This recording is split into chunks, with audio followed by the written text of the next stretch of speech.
inside and Lent Me 20 on the outside. 6 lengths for the back, Sweet as Honey, and 5 to Stolo Spirit. As they run to the quarter-mile pole, the half up 47 and 2. And Penalty to Rangers continues to lead it. Texas Legacy trying to give it another shot. It's 2 lengths back to Lent Me 20. 3 for the back, Sweet as Honey, and Stolo Spirit. 1/8 of a mile from home, and down the lane they come. It is Penalty to Rangers, now clear by 3. Texas Legacy trying to hold second, but Penalty to Rangers will win it. Texas Legacy holds on for second. Lent Me 23rd, Sweet as Honey, and Stolo Spirit.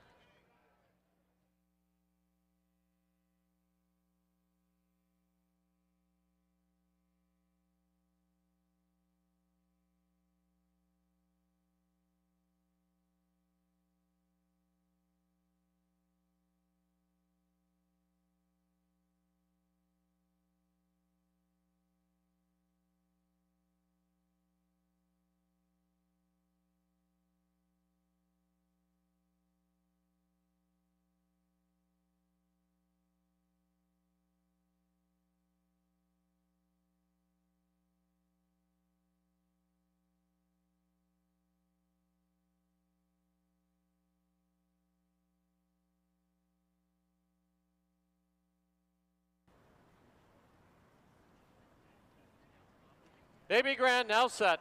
5 in, they're at the post. There they go. Baby Grand quick at the break and on the early lead.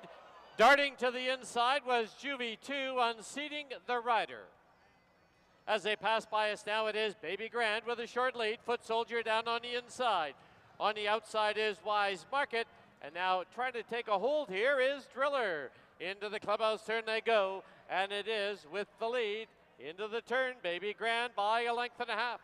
The outrider has picked up the horse. The loose horse has been taken in hand by the outrider. As they turn for the backstretch, it's Baby Grand leading it over Wise Market sitting in second. Foot Soldier is third, and Driller is fourth. The opening quarter in 23 and 2. As they head towards the 5/16 marker, Baby Grand continues to lead it. Pressing on the outside is Wise Market. Foot Soldier down towards the inside, and Driller is only 2.5 off it. The half, 47 and 2. Midway on the final turn, and Baby Grand down on the inside, needing a way through is Foot Soldier. On the outside, Wise Market and Driller, and down the lane they come. Baby Grand with the lead. Wise Market trying to get to her late. Deep stretch down, Baby Grand. Wise Market one last surge, but Baby Grand goes all the way. Wise Market second, Foot Soldier third, Driller fourth.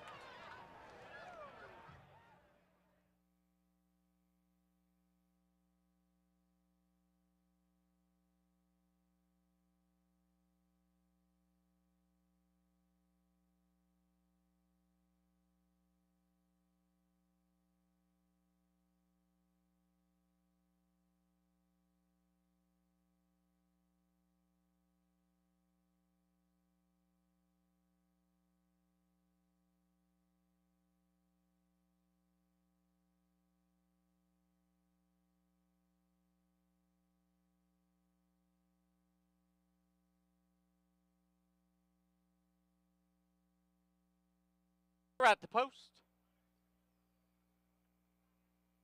There they go. Patty Dioro from the outside, Kalamazoo's from between rivals. Now trying to split runners. There goes You Don't Own Me. At the rail is Gorky Park, and Vancouver's Hunter is the early trailer. Rounding the far turn, Kalamazoo's has the lead now by a neck. You Don't Own Me pressing on the outside. Patty Dioro is a bit of a wide trip in third. Gorky Park had to take a hold as he was going to run off on horse's heels. And Vancouver's Hunter, the trailer, opening quarter 24 and 1. Through the stretch, You Don't Own Me on the outside. Kalamazoo at the rail. Then they're stacked 3 across the track. Gorky Park, Vancouver's Hunter, and Patty Dioro. Into the clubhouse turn they go as they go into the turn with Kalamazoo from the rail with the lead still by a neck. You Don't Own Me, second by a length and a half. It's Gorky Park at the rail, third, Patty Dioro, wide on the course, and in between them, Vancouver's Hunter. Half was 47 and 3. Now 3 furlongs to run. and it is You Don't Own Me on the outside by a head. Kalamazoo second by 2.5. Gorky Parker's third, Patty Dioro fourth, trailer Vancouver's Hunter. Quarter mile from home, 6 furlongs went up in 1:12 and 3. You Don't Own Me now takes the lead and leads it by a little over a length. Kalamazoo, Gorky Park, Patty Dioro, and Vancouver's Hunter. 1/8 of a mile from home, and it is You Don't Own Me with the lead. Gorky Park emerges on the outside. Kalamazoo at the rail. New leader now, it's Gorky Park. And Gorky Park goes on to lead it and win it by just under 2. You Don't Own Me second, Kalamazoo's third, Patty Dioro, and Vancouver's Hunter.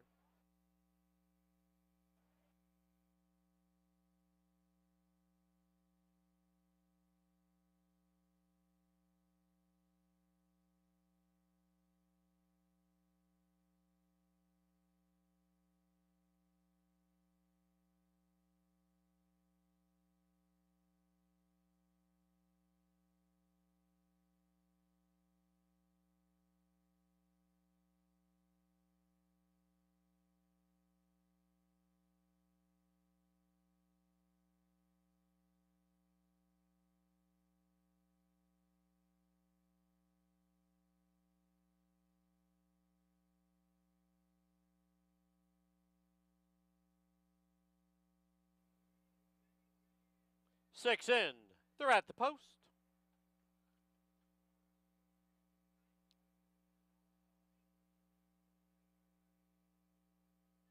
There they go.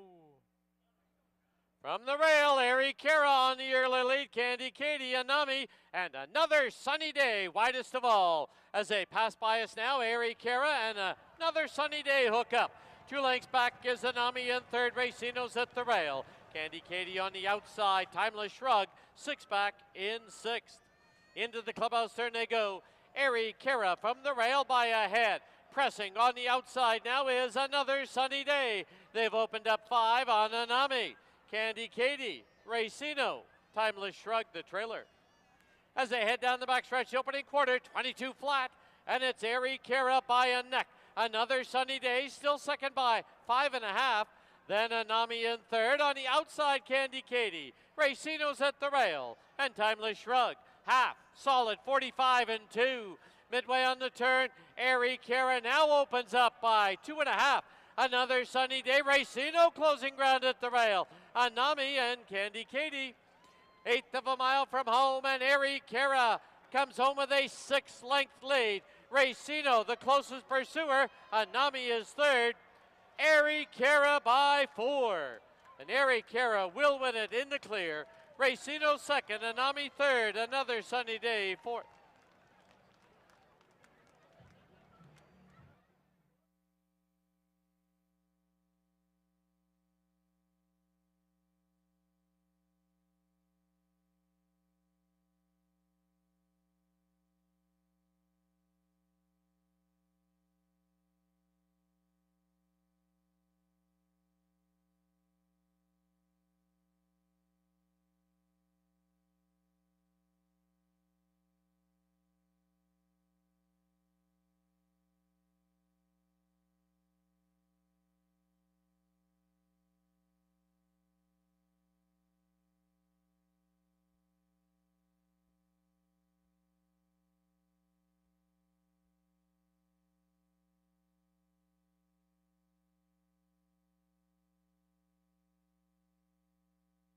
They're at the post.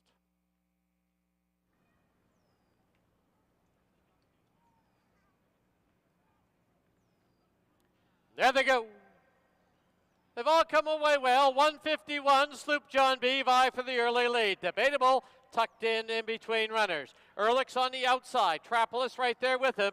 IBC and you is the early trailer. Rounding the far turn, and Sloop John B. shows the way. 151 is second on the outside. At the rail, it's Debatable in third. Ehrlich is fourth. Trapolis fifth. 3 lengths back, IBC and you. The opening quarter, they dawdled through it in 25 and 1. Through the stretch for the first time, and Sloop John B. shows the way. It's 151 in between runners. Ehrlich now ranging up on the outside. Debatable down towards the inside. Trapolis a little wide. 3 lengths for the back is IBC&U. Into the clubhouse turn they go, and it is still Sloop John B with a short lead. 151 sits second by 2, with Ehrlich in third. Half mile to run. That half went up in 49 and 1. As they head down the backstretch, Sloop John B shows the way by just over a length. 151 tracking in second. 2 lengths back, it's Ehrlich in third. Trapolis fourth. IBC&U on the outside of Debatable. 5/16 from home, 6 furlongs in, 114 flat, and Sloop John B leads it by a length. From the outside, Ehrlich, still right there now is 151. 4 lengths back, Trapolis, IBC&U, and Debatable. As they turn for home, 1/8 of a mile from home, and it is Sloop John B with the lead. Down the lane they come. Sloop John B. Ehrlich's on the outside. 151 right there. Sloop John B. Ehrlich with one last surge, but it will be Sloop John B going all the way. Ehrlich will be second. 151 third.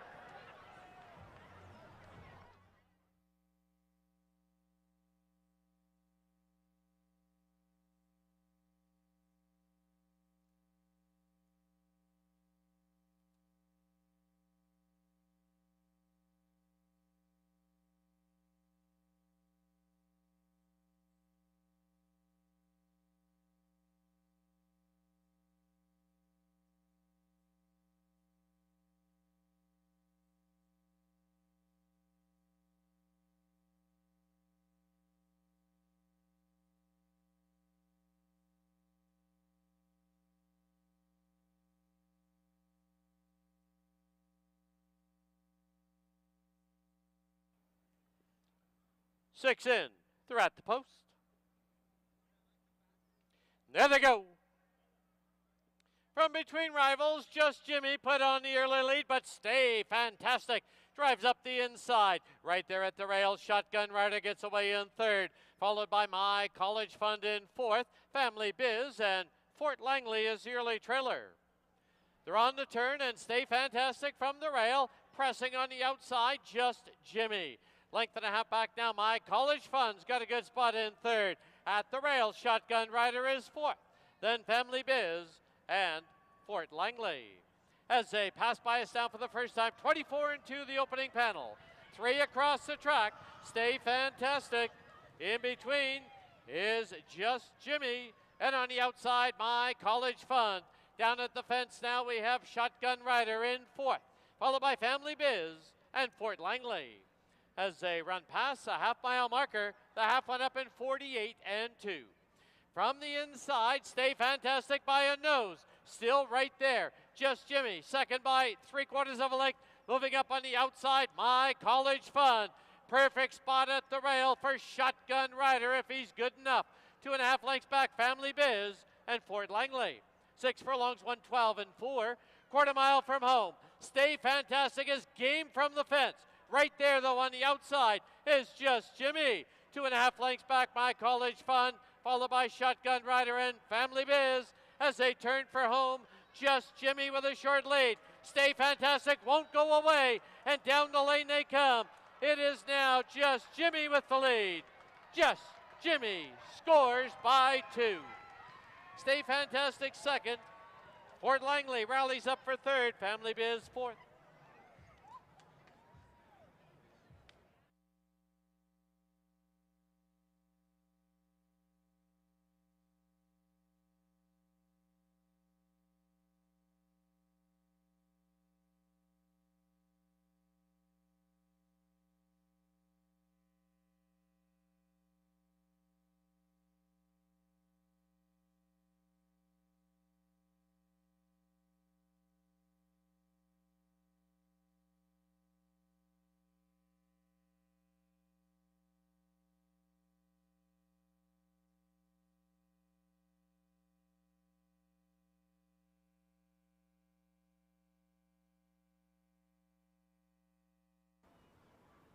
Back aboard. There they go. Remember, the Alamo sent right off for the early lead. From between runners now, it's Cetabello. Up on the outside is Tuxedo. Then at the rail, we have Champiosa. Outside is Atomic Haze. There goes My Hero. Cicerone has one beat. That's ATM. Into the clubhouse turn they go. And remember, the Alamo leads it by a head. Santabello pressing on the outside. 2.5 lengths back now. Tuxedo from the outside. From the inside, it's Champiosa. Then there goes My Hero. Down at the fence is Cicerone. On the outside, Atomic Haze. Trailer, ATM. Opening quarter, 22 and 4. 3 furlongs to run. From the inside, remember the Alamo. From the outside, Santabello. Then Champiosa. Tuxedo. Moving 3 wide, there goes My Hero, as well as Atomic Haze, Cicerone, and ATM. Half 46 and 4, midway on the final turn now, and it is now there goes My Hero with a short lead. At the rail we have, remember the Alamo, and Atomic Haze has now taken command, and down the lane they come. It's Atomic Haze. On the inside, there goes My Hero. Cicerone on the outside, he's a little too late. There goes My Hero to win it. It'll be Cicerone second, close for third. We had Atomic Haze.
And a pleasant good afternoon, everyone. Welcome to Hastings Racing Live on Canada Day, presented by BC Racebook. Track announcer Dan Jukic being joined as usual by our paddock host and handicapper Mike Heads. We're going to preview all 7, including our 2 stake races and a $20,000 guaranteed pick 4. Hopefully get you headed in the right direction. Yeah, great card today. Got some good allowance races, 2 stakes. Got 2 more stakes tomorrow. We do. Yeah, 2 very good cards this weekend. But yeah, 7 races today, ideal conditions and fast racing strip. We get the guaranteed pick 4. 20 grand. 20 grand, so that starts in race number 4. So definitely want to get those pick 4 tickets in. Once again, that starts in race number 4. All right, let's get right into it. We'll start with the opener. It's a field of 5 to go 6.5 furlongs, first half of the double exactor and triactor wagering. Well, for me, I was pretty impressed with the last run from the 2 Indietta. Amadeo Perez, leading rider, is aboard once again. And I say that this gal gets 3 in a row. Yeah, certainly could do. I mean, definitely the horse to beat. I'm going to get sucked back into the vacuum of To Be Sunny. I did like the horse last time, but of course the pace was compromised with Just Misty missing the break and being a non-starter. I declared a non-starter, but I just think if Just Misty breaks, the pace scenario is going to be very interesting with Tam Tricky and Indietta in the race. And even the newcomer, number 1, Carla's Honor, is interesting. Won't be too far away early. But To Be Sunny will, I think, finally get a good enough pace to run at where she might be a winner. Because the first 2 races, as you look, actually, in all fairness, she's only beaten 1 horse this year. Right. She's got 2/3 and she's beaten 1 horse. Right. Two 4-horse fields. Yeah, a 3 and a 4-horse field. She was last in her first one. But both races she fell victim to a terrible early fractions. But I think she finally gets a 45 and change opening half. We'll see what she's made of today. I'm married to her again for 1 more start. But I'll go To Be Sunny over Indietta, and the other Cindy Krasner runner, Carla's Honor, I'll put in for 3rd. Newcomer from Woodbine for Brian Albertson. Yeah, I'm not sure what to do with her, but you know she has had a race on the dirt. She's had 3 races and come away a winner with one of them. Yeah, no, she's definitely interesting in here, and it could be the best filly of them all. I mean, coming out of the Phil Hall barn back east. You know, he's partners with Dennis Tucker, who passed away, and I guess this is why the horse has been shipped back here. Just an interesting horse that, you know, might be 3 or 4 to 1. I don't know, but have a look at her on post parade and in the paddock. We'll see how she's handling everything, but she's definitely interesting as well. But I've followed To Be Sunny, and I've really gotten no farther ahead learning how good or bad she is. And I'm going to find out, I think, today. We'll finally get a pace duel. Well, 1 for 16. I'm going to leave her in the 2nd spot. So in the opener, Mike's heading to the 4, To Be Sunny. I'm going to head to the 2, Indietta. On to race 2 now, an allowance optional claiming event. A field of 5. They're going to go 1 mile and a 16th. Exactor try, and the $1 pick 5 starts here. No carryover. Another tough race. I mean, what do you do with Back and Overdrive? I mean, maybe the best horse in the race, but... Hey, he is. Can he route? Yeah, that's the only thing. That's the key. Can he go long? That's the key. I think he probably can. I think any horse can go along if they rate properly, and he's not a runaway. Anytime he's had to go fast, is it because he's been pressured or, been asked to be out there? But he's, like his first up run this year, he went 23-1, 46-3, very comfortable fractions, and I think if he rates like that, he's got a good chance to defeat Stormy Blue, who would be his main danger, probably be the one laying second to him. I don't see a fast pace in here. I see those 2 horses controlling probably a comfortable tempo. I wouldn't say they're going to go in 48, but I think they would go 46-4, 47-1, 47-2, which are comfortable for these kind of horses, and keep on going. And I think those are the 2 horses for me. And I put Boitano in for 3rd. I went 2-5-1. Yeah. We got the same 3 in the 2nd. We agree on the 2. Back in Overdrive. On to race 3 now. Field of 6. Fillies and mares are going to go 1 mile and a 16th. Exactor try, Superfecta, and pick 3 wagering. Good little race in here. There's nobody that I can see to key.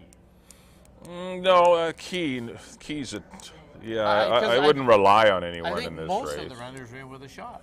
Yeah, I like Artistic Jeweler. I think she's going to run a good. Finally, she'll get a good pace to run at. She gets her distance. Finally gets to go long. Her first 2 runs sprinting, she's had bogus fractions in front of her. Well, the first time at least they went in 45, but she only got beat a length behind Zeta Marie and Quality Command. And Quality Command's in this race, but I think this race is more on Artistic Jeweler's terms, being at 1 mile and a 16. Right. And this horse should get a pace. I mean, Quality Command, Lola M, Icebreaker, and Miss the Hype are all horses that race near the lead. And Artistic Jeweler is not one that races near the lead, Probably going to lay 5th. Probably going to have Indigo Gold beat. That'll be the only one early. But she possesses a pretty potent kick, and this is her distance. So I like her over the 5 Icebreaker, who also will improve on the stretch out, and the 3 Quality Command, who I'm not sure. I think the horse will go along. Just a matter of how much pace pressure she gets. She's a half to Porter Gent, or a full to Porter Gent. I think it's a half. But and he ran mile and an eighth, mile 16th, no problems. So it's definitely within her scope, and just a matter of what kind of pace she gets, with Low Lamb and Miss the Hype, who, should pressure the pace. Miss the Hype does her best running near the lead. Miss the Hype back in the Maben barn, too. Yeah. So but I did go 2, 5, and 3. I kind of really, I think it's a really good opportunity for Artistic Jeweler and Icebreaker. Those 2 horses finally get to stretch out. I went 5, 2, and 3. I went to the 5 Icebreaker, 4 tries at a mile and a 16, 2 wins and 2/3. Certainly will be there or thereabouts in the end. So race 3, Mike heads to the 2 Artistic Jeweler. Mike heads, that's nice. Mike heads to the 2. Mike heads, that's right. That's right. That's very clever. Artistic Jeweler. I'm heading to the 5 Icebreaker. On to race 4 now. All right, Mike, this kicks off that 20-cent, $20,000 guaranteed. Yes. Pick 4. We do have 2 scratches. Scratch the 5 on delay, scratch the 7. Desired outcome. Still tough race. I don't think you can key off anybody. No, I mean, road closure, unreliable. Is he going to come out of the gate? Right. Is he going to relax properly? Military Cross, first run off the layoff, but working very well for John Morrison. And the drop. Magic Road is interesting. Comes out of a 3-horse field, though, where he ran second to Back to Liberty. So he's a little, I don't know, what's the word? He looks flashier maybe than what that race was. Brian's Delight is. He's got a few quirks. He's terrible to load at times. He creates a bit of a stir at the gate. So, but he did put it all together last time. Ran a good second behind a very fast pursuit, and he's a saint. It's a good race. It is. I went Military Cross off the layoff. I went road closure. I went 3, 2, 1. I thought those were the top 3, but I could be leaving. It could be a 4-6 exactor. It tells you I don't fancy this race. I think. So what he's saying is your pick 4 is you may you might have to key somewhere else and try the all button. It's just if you want to stay alive in the 20 grand. All right, race 4. Mike's heading to the 3 Military Cross. I'm going to head to the 2 Road Closure. On to the 5th now. It is the $50,000 Monashee. It's a field of 6 fillies and mares, a mile and a 16th exactor try, superfecta, pick 3 wagering in here. I'll start it off. I'm going to head to the 1 Bayakoa's Image. She is undefeated at today's distance. I think she's coming around 2022. She only had the 3 runs. And I think she's going to be getting a lot better. Yeah, 2 of those wins were in Seattle. She's had the 1 win here at Hastings going along. That was in a non-winners. It was an allowance race, defeating Broad Approval and Heidi. She figures in here. I was between Weeby 3, who is yet to prove she's a mile and a 16th specialist, but she's certainly not. She's just really good. Steve Hansen's got her going very well. I don't think the mile and 16th will be a problem. It seems like she's rating well and finishing well. Seems maybe, she's hitting the line with good energy in her sprints. So, Weeby 3 is the one to beat. I went to the 3 Celerity. I just have too much respect for this mare not to be better today. A lot of trouble last race. Yes, she did. She struck trouble, tried to go through the inside. The hole wasn't there, and had to check at a couple of different points, and she called it quits early. Her race 2 back when she was second to Weeby 3 was pretty good. It was a decent effort, but I think at the mile and the 16th she'll be far better. I know she's got no wins. She does have a win at a mile and an eighth, which isn't listed on form. She did win, I think it was the Red Smith or something out in Alberta at a mile and an eighth. So she's a stakes winner going along, but her best distance will be a mile and 16. So I like her.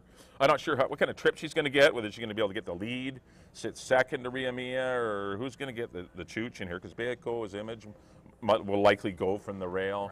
Ria Mia probably will be sent, but they have to pay attention. They can't just go crazy on the head end, because they still have to get a mile and a 16th.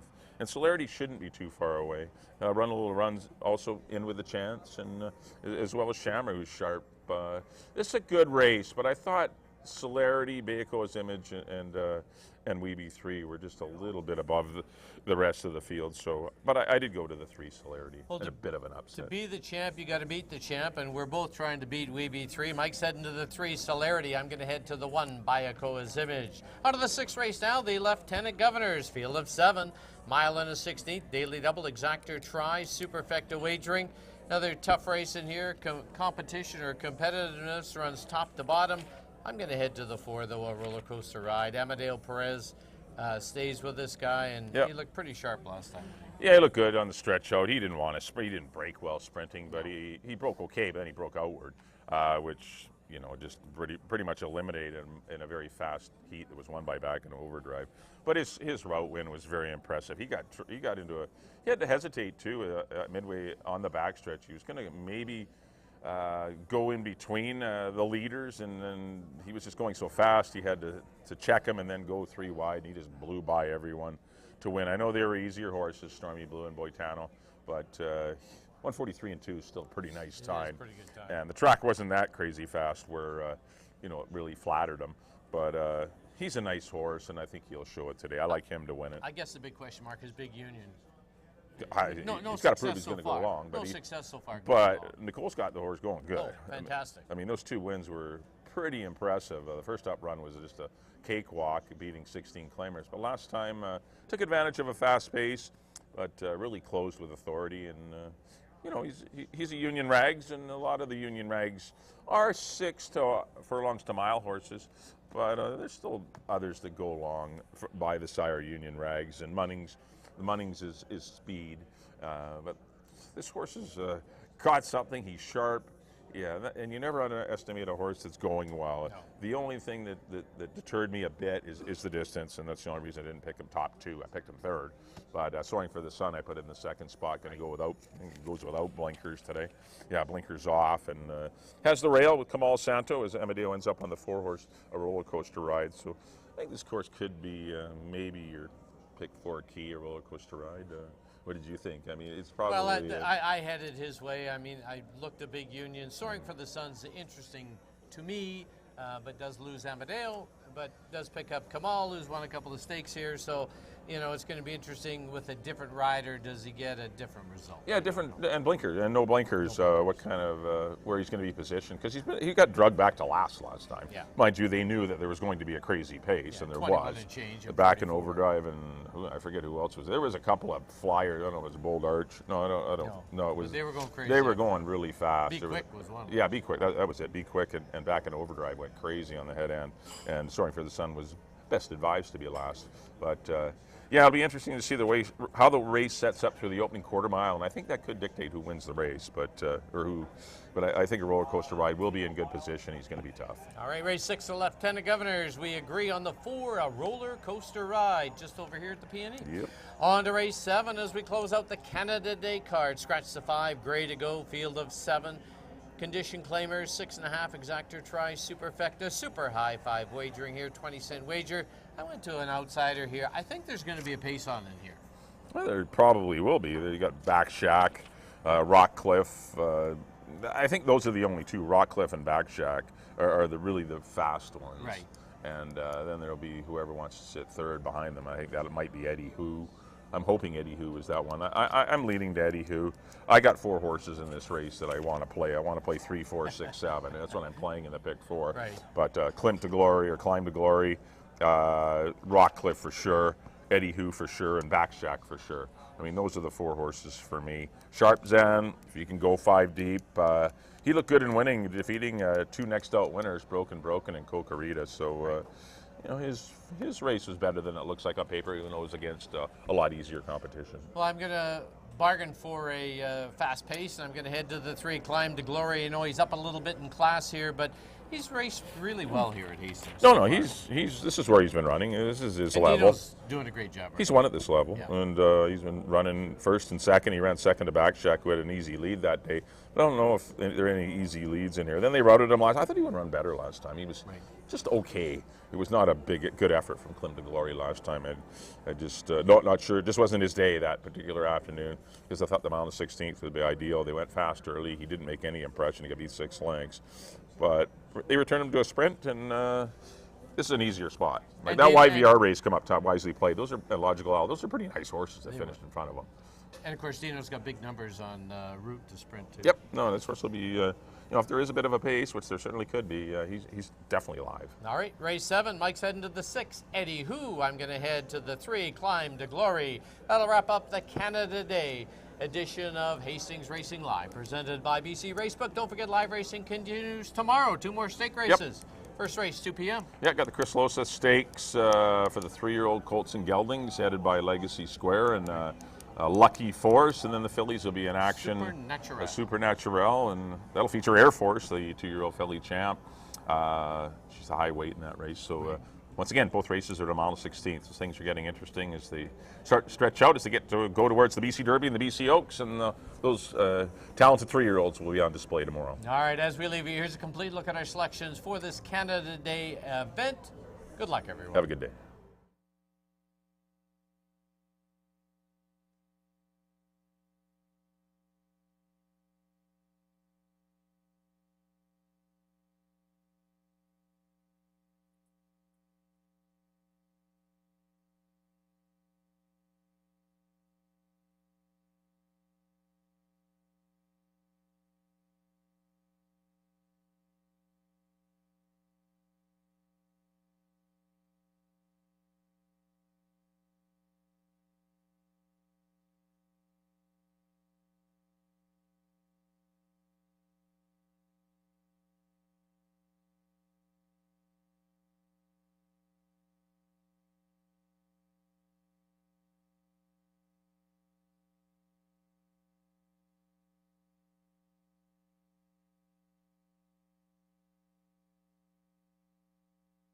Great Canadian Entertainment is proud to acknowledge Inuit, Métis, and First Nations peoples across Canada as the stewards of the lands since time immemorial.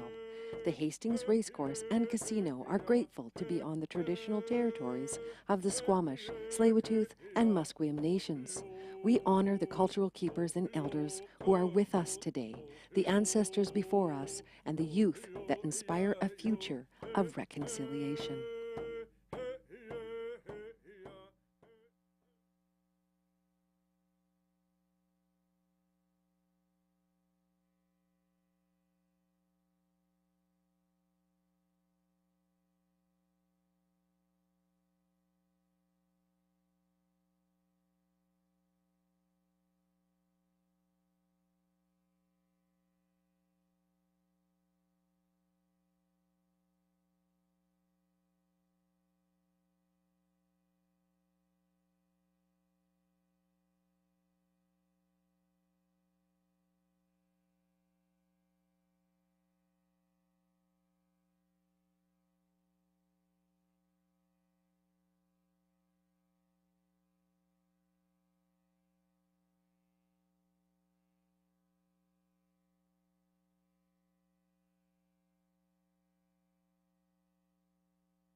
Great Canadian Entertainment is proud to acknowledge Inuit, Métis, and First Nations peoples across Canada as the stewards of the lands since time immemorial. The Hastings Racecourse and Casino are grateful to be on the traditional territories of the Squamish, Tsleil-Waututh, and Musqueam nations. We honor the cultural keepers and elders who are with us today, the ancestors before us, and the youth that inspire a future of reconciliation.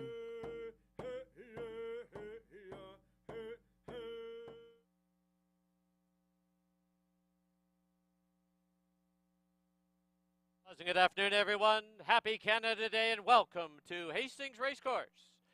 Track condition at present is listed as track fast. Before we give you this afternoon's corrections and changes, we ask everyone to kindly rise, remove their hats, and join Antonio La Rosa in the singing of O Canada.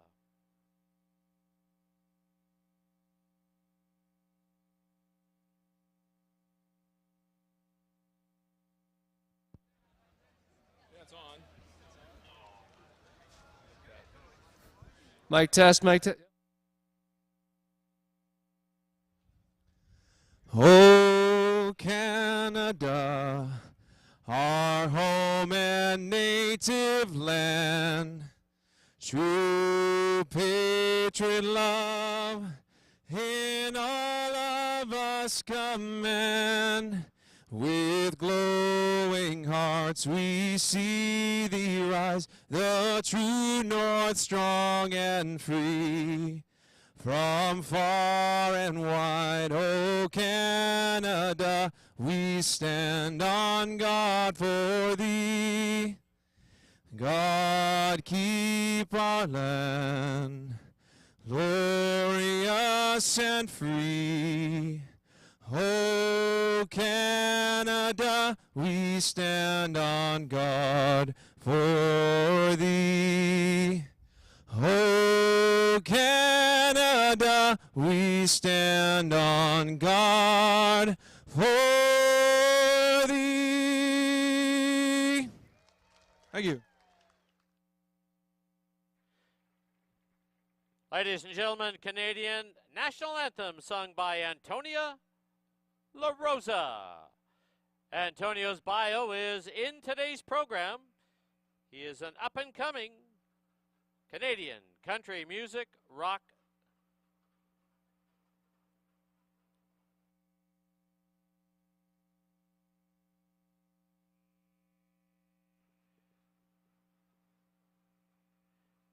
Now please turn to your official programs for this afternoon's corrections and changes.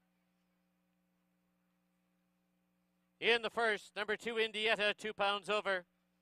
Number 3, Just Misty, is 5 pounds over. Now please turn to the second. Race 2 is a clean board, no changes.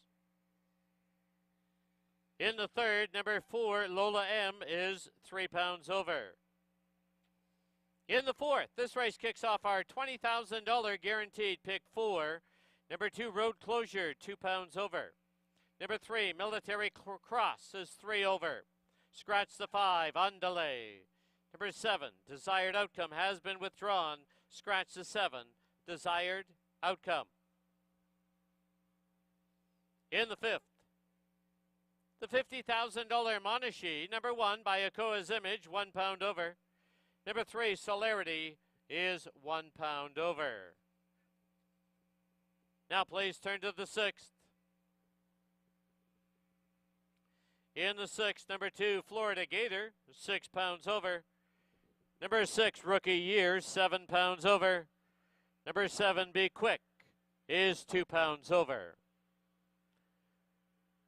And now please turn to the seventh. In the seventh, number 1, Back to Liberty, is 3 pounds over. Number 4, Rockcliffe, is 6 pounds over. Scratch the 5, Gray to Go. Those are all the changes and corrections to the present time. At this time, just a reminder, please make your wagers as early as possible. Don't forget, live racing does continue here tomorrow. First race tomorrow will be 2 p.m. Also on the tarmac, just to the east, to the west of the winner's enclosure, is the 360 shot by Nahani Designs. Stop by for a free copy. And also on hand with us today is the Greater Vancouver Food Bank. They are selling 50-50 tickets. Please support the Greater Vancouver Food Bank, and you must be in attendance to win. Enjoy Canada Day. Thank you for your attention, and good luck.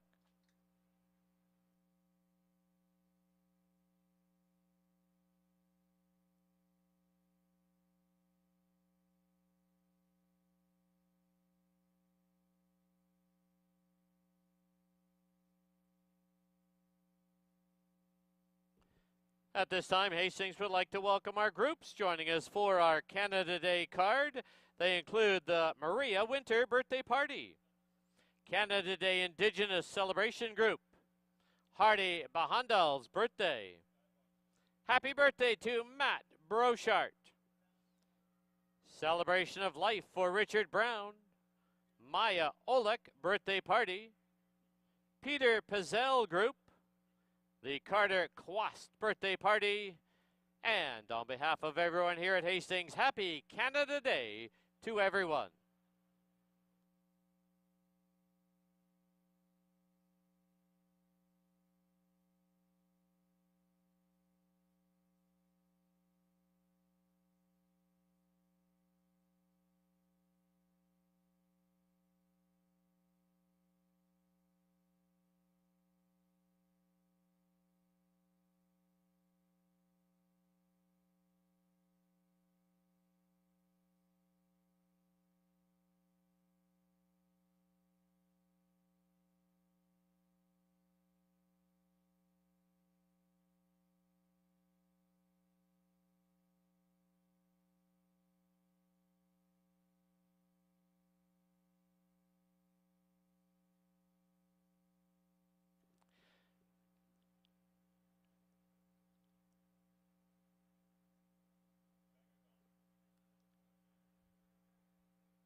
And as we kick off our Canada Day celebrations, we direct your attention to the winner's enclosure for a special welcome from Chief Ian Campbell.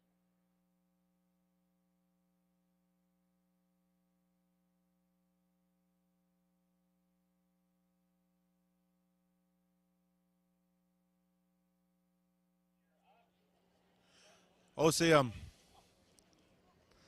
Hoitjacha. Yawit Wanoxwit.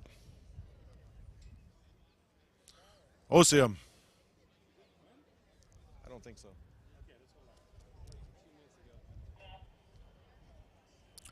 Check, check. Oseam. Hoitjacha Tanoyap. Oseam.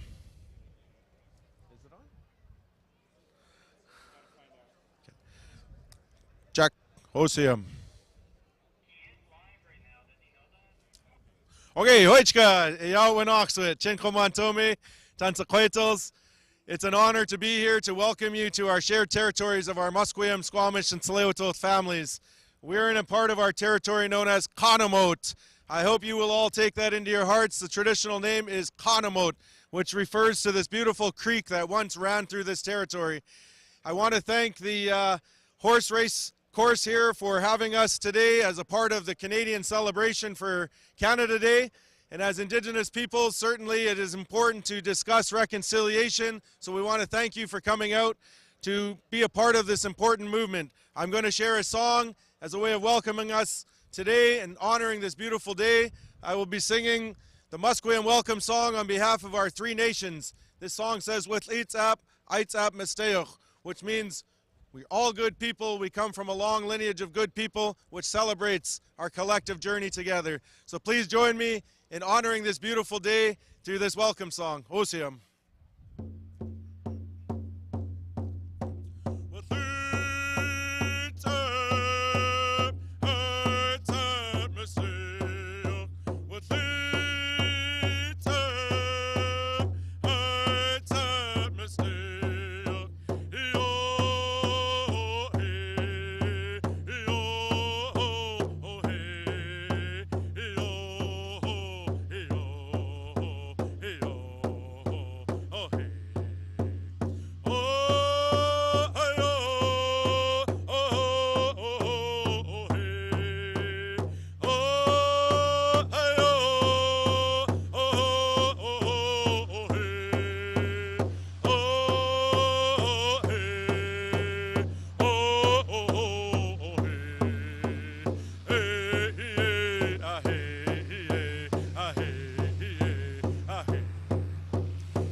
Osium, Oichka. Have a great day, everybody.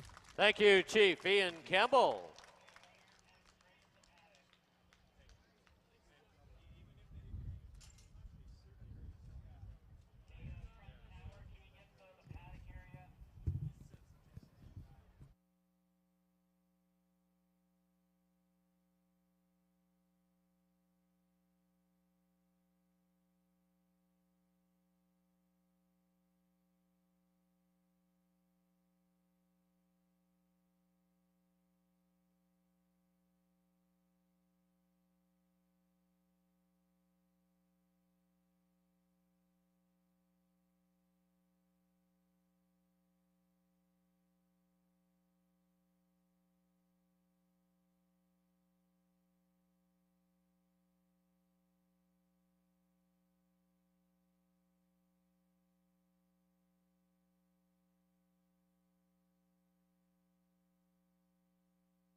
And just a reminder to our on-track guests to stop by the red tent located just east of the winner's enclosure. It is the Racebook tent, HPI bet.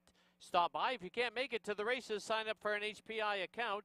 And also today, they are conducting some contests on track, best dressed. Stop by and see what's happening at the red tent, BC Racebook.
All right, a pleasant good afternoon and welcome to Hastings Racecourse on a glorious Canada Day, Saturday afternoon here in the greater Vancouver area. We got fast racing strip, ideal conditions, 23 degrees right now, and 7 good races for you, including 2 stakes races and races 5 and 6.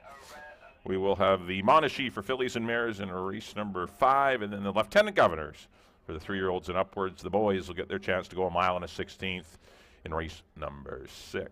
We have a $20,000 guaranteed pick 4 payout pool today that starts in race number 4. I'm your paddock host, Mike Heads. Be joined throughout the day with Dan Jukic, Bailey Williams. Going to be a busy day. We got a lot going on today. Always one of our signature days here at Hastings, Canada Day. Got to feel the 5 to kick things off. First half of your early daily double. We also have exacta and triarcta wagering. There are 8,000 claimers up to 15. 3-year-olds run for the 15 grand if you're a BC bred. So quite a variety of claiming prices in here. They're going to go 6.5 furlongs.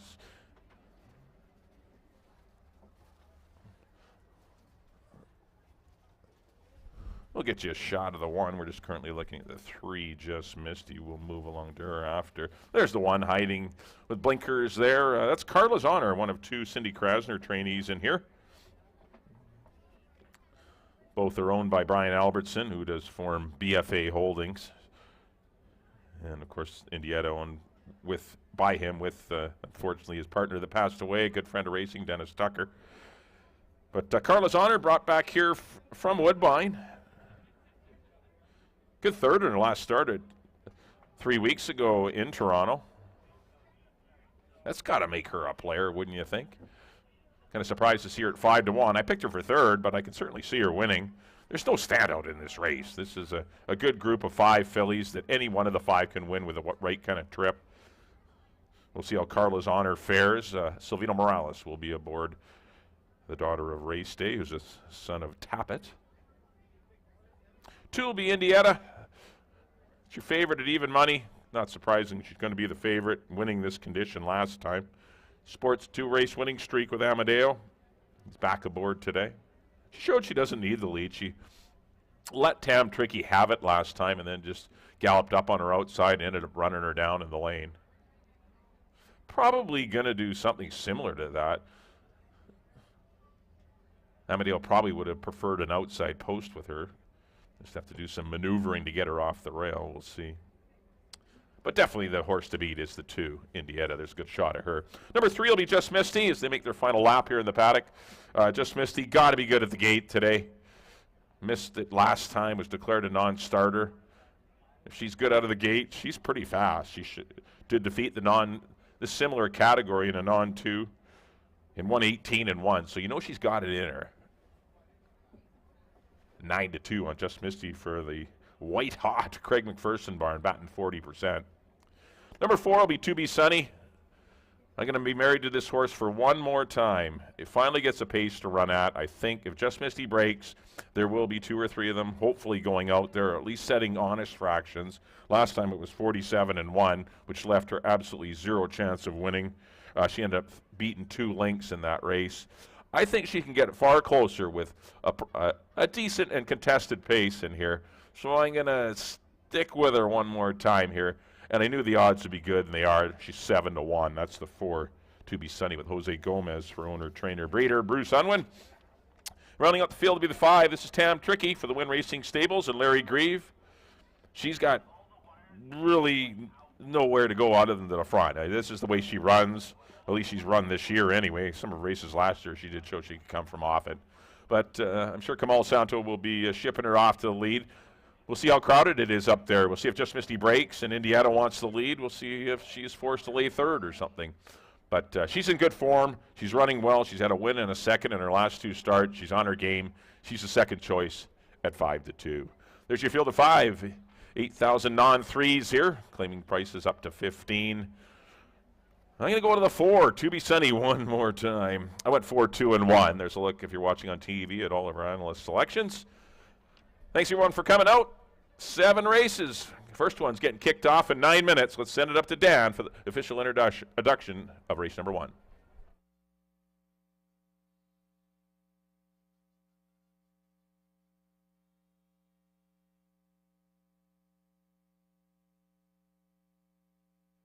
The horses on the track at Hastings for the opener. Field of 5, they're going to go 6 1/2 furlongs. First half of the daily double, exactor and triactor, wagering post time in 9 minutes.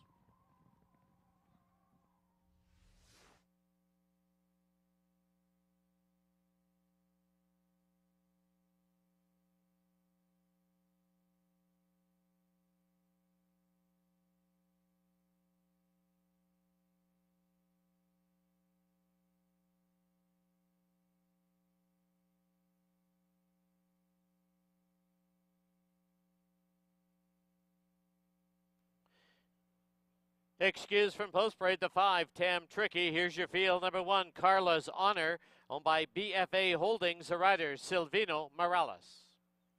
Number 2, Indietta, owned by Brian Albertson and the estate of Dennis Tucker, Amadeo Perez to ride. 3, Just Misty, owned by Ed Claggett, Craig McPherson and Foster Armstrong, Kieran Kellewan in the saddle. Number 4, To Be Sunny, owned by Bruce Unwin. The rider is Jose Gomez. And number 5, Tam Tricky, owned by the Win Racing Stables. The rider is Kemal Santo. 8 minutes to post time.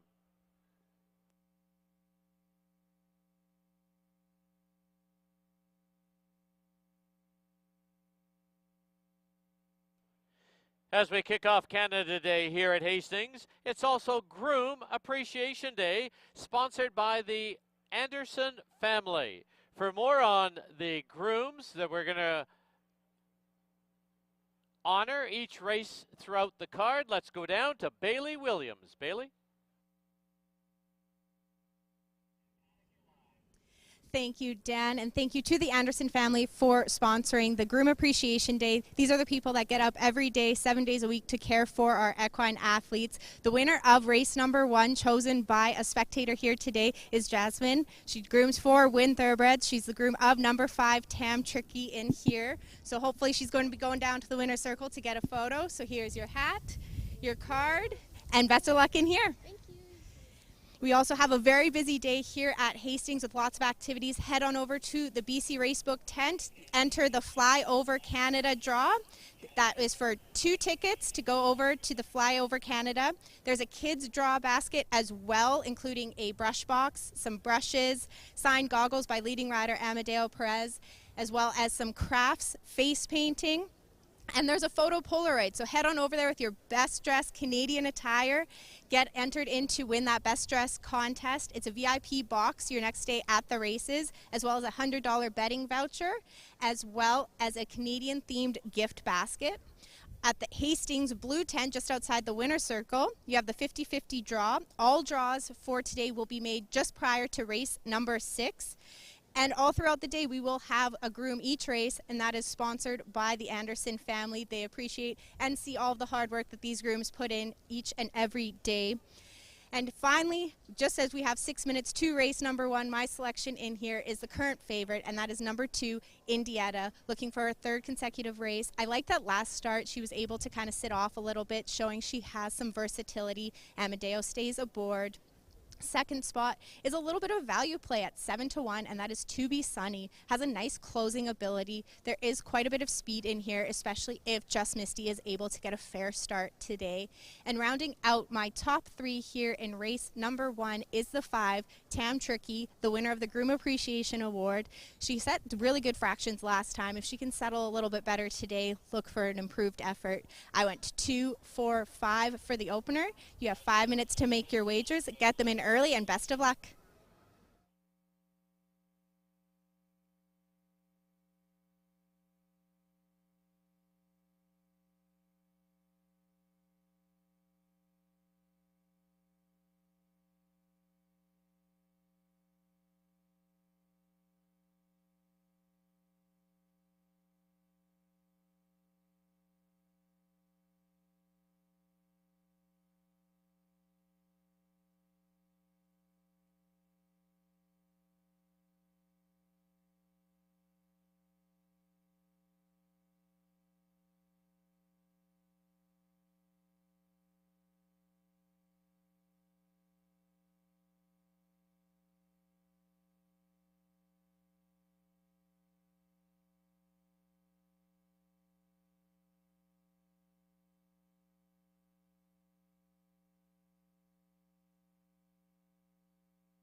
Under 3 minutes to post time at Hastings.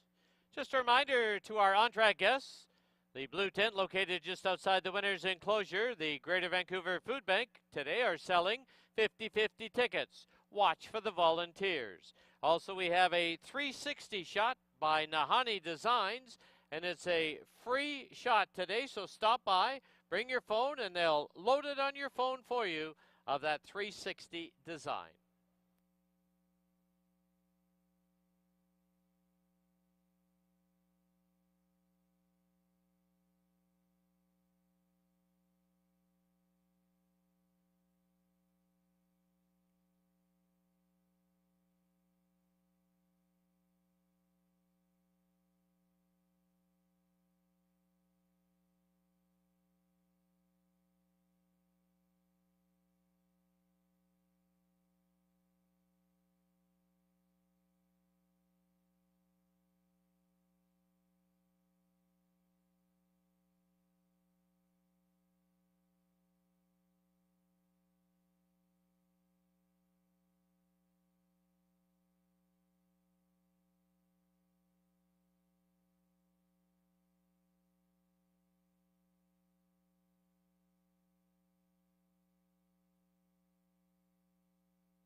Under a minute to post time at Hastings.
The horses are approaching the starting gate.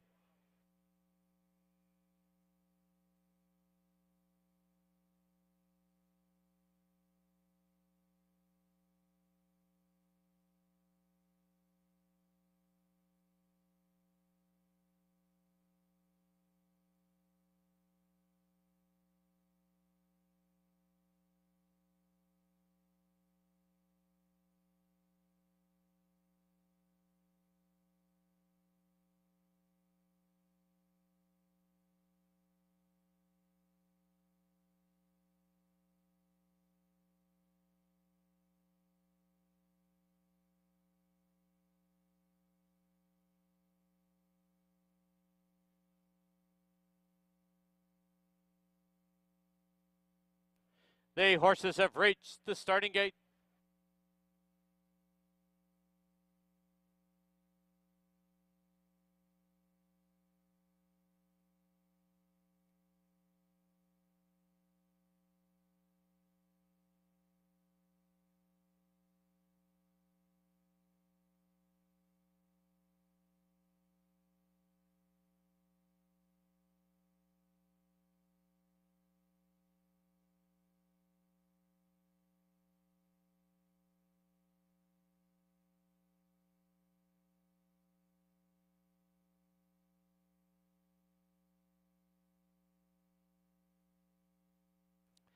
Loading it now for the opener at Hastings as we kick off our Canada Day card. Inside gate for Carla's Honor.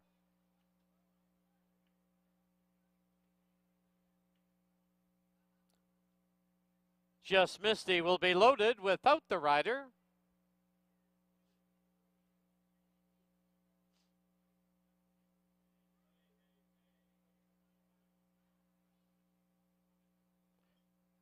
Just Misty goes in. Kieran Kellewan will reunite inside the gate. Next one up is To Be Sunny.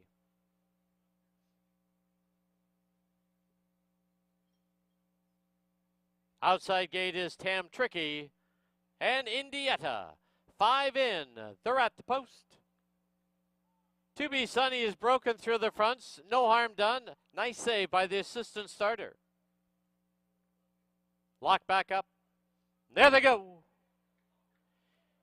Indietta straight and true and on the early late. Driving up on the outside. Here's Tam Tricky. Down towards the inside is Carla's Honor. Moving into it now is Just Misty. Trailer To Be Sunny.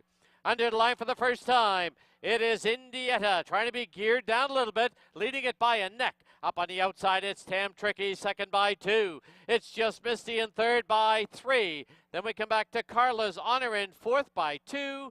And the trailer To Be Sunny. Opening quarter, 22 and 2. As they head down the backstretch with Indietta from the rail with the lead by a neck. Tam Tricky pressing on the outside. Just Misty's going to go for a run, 3 wide. 3 lengths back now is Carla's Honor. Trailer is To Be Sunny. They've reached the far turn and a quarter mile from home. Half, 46 flat on the inside. Indietta by a neck. Tam Tricky second by a length and a half. Just Misty still sits in third. Length and a half back is Carla's Honor and To Be Sunny. 1/8 of a mile from home. They're homeward bound with Indietta now opening up by 2.5. It's Indietta on the outside is Tam Tricky. But Indietta goes all the way, well rated. Wins it in the clear by 3.5. It'll be Tam Tricky second, close for third. Carla's Honor and Just Misty.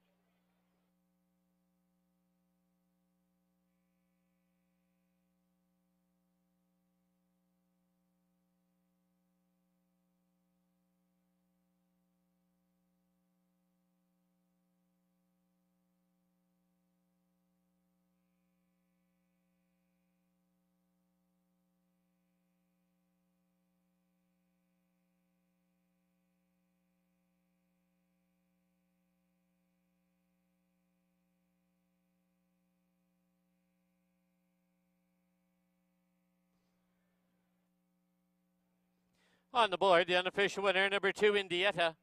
Number 5, Tam Tricky second. There is a photo for third. Hold all tickets, 2, 5, and a photo.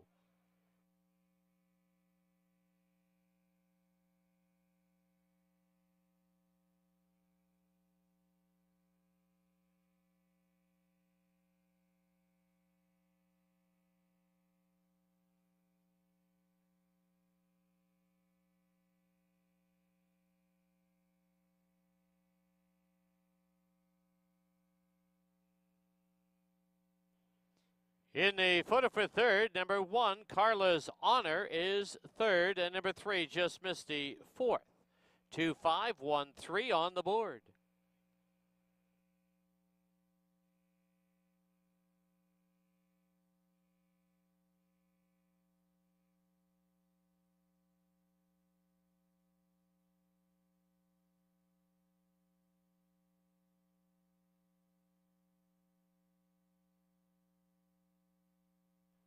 At this time, just a note for your convenience, there are food trucks on the tarmac, or stop by the Paddock Grill for that famous beef brisket sandwich.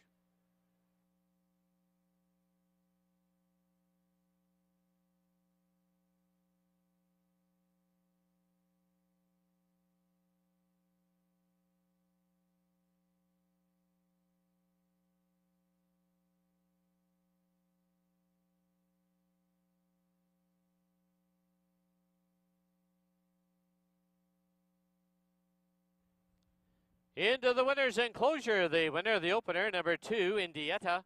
She's owned by Brian Albertson and the estate of Dennis Tucker. Trained by Cindy Krasner, assisted by Tracy McNeil. The winning rider is Amadeo Perez. Indietta is a 3-year-old filly by Numani out of Alouetta, bred in BC by Karen Bidniak. 3 wins in a row for Indietta.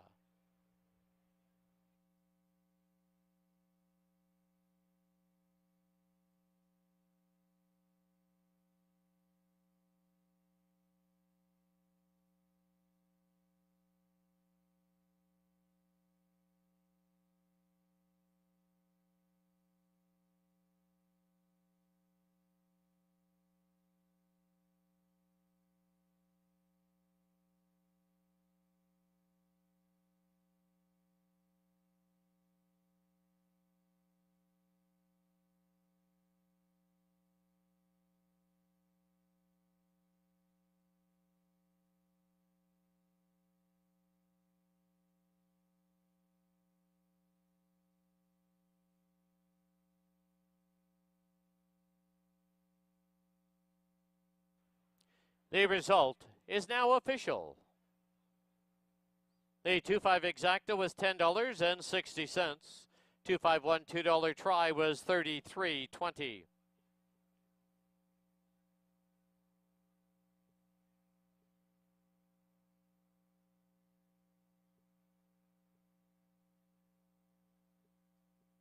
Final running time for the 6 1/2 furlongs, 1:17 2/100. No changes in race 2. Race 2 kicks off. The $1 pick 5 with no carryover. Post time 20 minutes away at 2:35.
We're back here in the paddock. Time for race number 2 here at Hastings. Got a good group of 5 in an allowance event. Going to go 1 mile and a 16th here.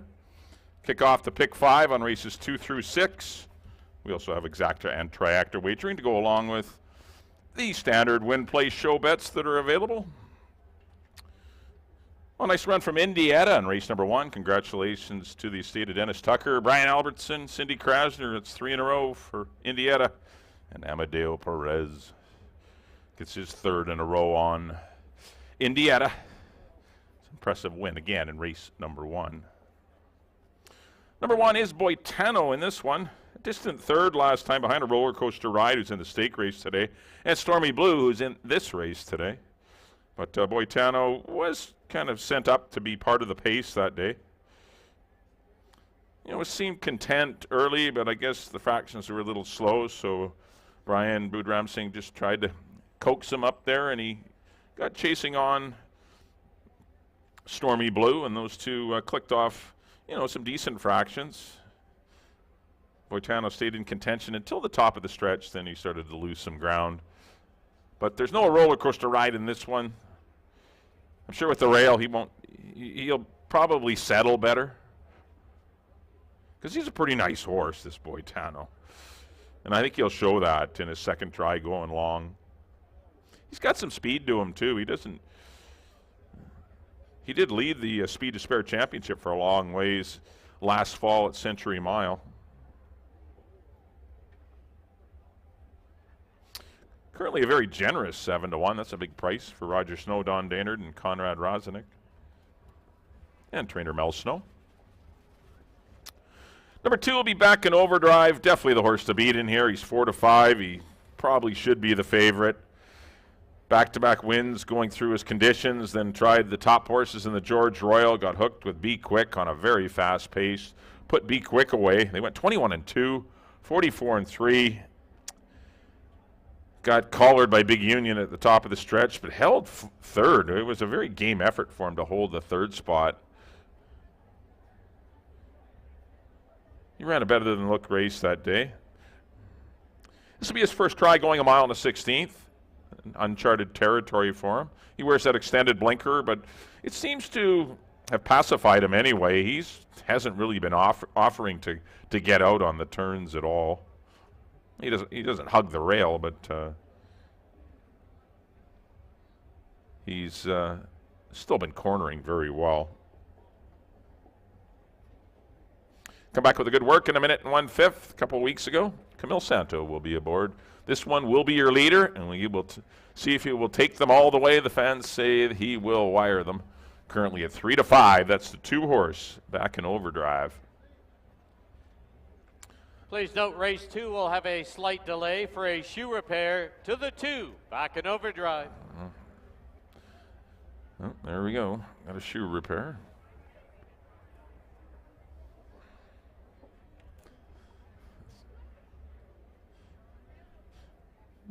He was pretty active here in the paddock, but controlled active, but I guess he's shifted a shoe.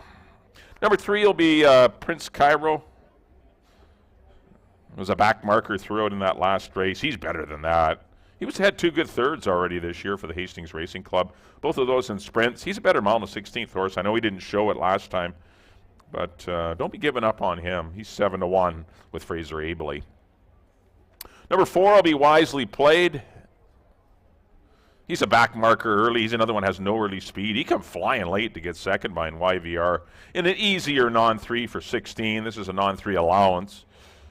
These are obviously superior horses to the ones he ran against last time, but no route races going, so they're going to give him a shot here. Amadeo Perez was open, and he gets the call on Wisely Played at 7-1.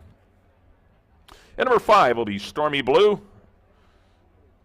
Back in Overdrive can't go the trip. I mean, this is the logical one that should get a good trip right in behind him. He's had 3 seconds this year. One of them he was disqualified. But his last 2, he just couldn't stay with Back in Overdrive sprinting. Mind you, he was far back off the pace that day. And then last time, he just couldn't hold off stablemate a roller coaster ride, who is probably going to be the favorite in the Lieutenant Governor Stakes race later today. So this is an easier spot for him, getting rid of that roller coaster ride. But Stormy Blue, definitely a major player in this one. Currently at 4-1, the tote board. Got a few betting moves. Stormy Blue was a 4-5 early. Then we had Back in Overdrive, moved to 3-5, so everyone else shifted up. And now Boitano's taking a bunch of money, and it's the 3-2 favorite. So a lot of different opinions here on race number 2 from all the public, which that's what that tote board is. It's just a public opinion poll, nothing more. Nobody knows who's going to win. The reason the odds are low is just because a lot more people are betting on that horse. That's all it is. But it's kind of funny that 3 different opinions have been cast in this race with heavy money, so we'll see who's right. Field of 5 here, 7 minutes to post. We do have a brief delay here with the 2-horse Back in Overdrive getting a shoe repair. Should be getting on with the post parade here shortly. Once again, this does kick off the pick 5 on races 2 through 6. I went 2-5-1. 2-5-1 for me here in race number 2. Good luck.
3 horses on the track at Hastings. Race number 2, field of 5. They're going to go a mile and a 16th.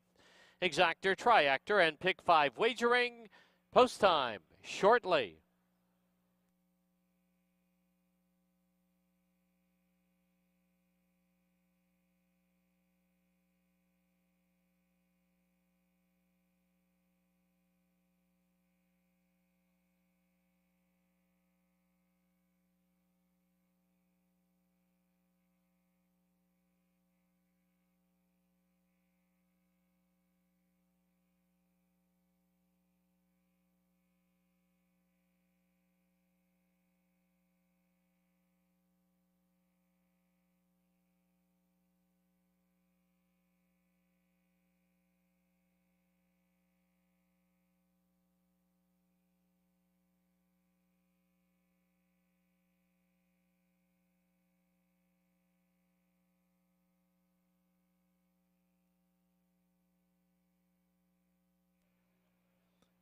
Here's the field for the second. Number 1, Boitano, owned by Roger Snow, Don Denard, and Conrad Rosenek. The rider is Brian Budramsing. Number 2, Back in Overdrive, owned by the Rain Dance Farm. The rider Kemal Santo. Number 3, Prince Cairo, in the colors of the Hastings Racing Club. The rider's apprentice, Fraser Abley.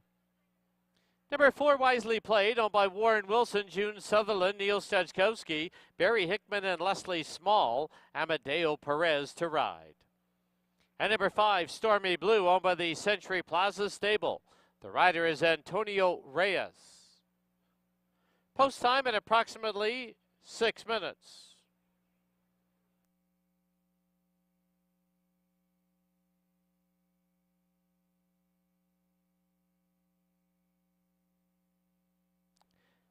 As we continue on with our Canada Day celebrations and our Groom Appreciation Day at the races, let's go down to the paddock and Bailey Williams. Thank you, Dan. And we had our winner of race number 2, Groom Appreciation, number 3, Prince Cairo for the Hastings Racing Club. The winning groom is Gabriel. Congratulations, Gabriel. This is brought to you by the Anderson family. I'm really appreciated for this distinction. I'm so happy, especially in this nice day, and I'm so excited. Well, congrats. You guys get a picture here as well.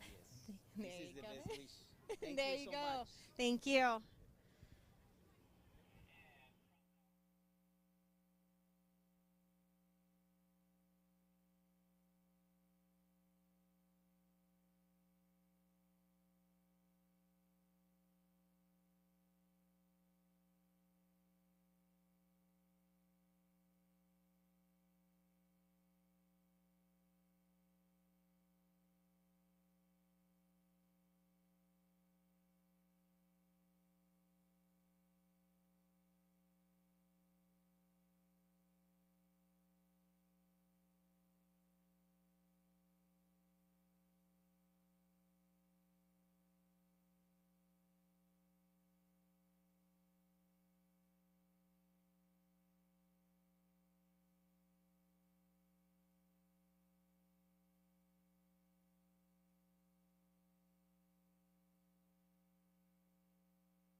Key West Ford reminds you there are just 2 minutes left to place your wagers at Hastings.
Under a minute to post time at Hastings, less than a minute.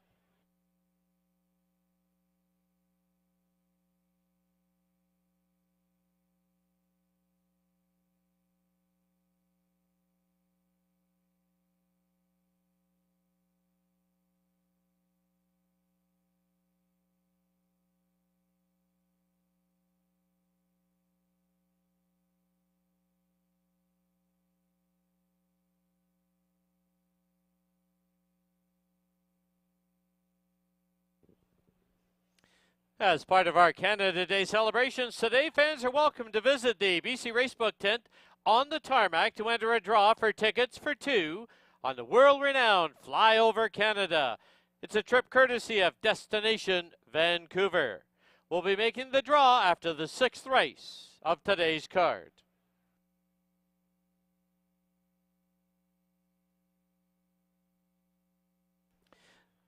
The horses are approaching the starting gate.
Loading in now for the second. Wisely played the first one up. Boitano to the inside gate. Prince Cairo. Stormy Blue. And back in overdrive. 5 in. They're at the post. There they go. They've all broke as one, but back in overdrive now, knifes through to take the early lead. Stormy Blue is up on the outside. Boitano's at the rail. Prince Cairo and Wisely Played is the early trailer. Rounding the turn, back in overdrive is in front, and he leads it by a length and a half. Stormy Blue won't let him get too far away. They've opened up 4 now on Boitano. Prince Cairo's on his outside. 3 lengths from the back is Wisely Played.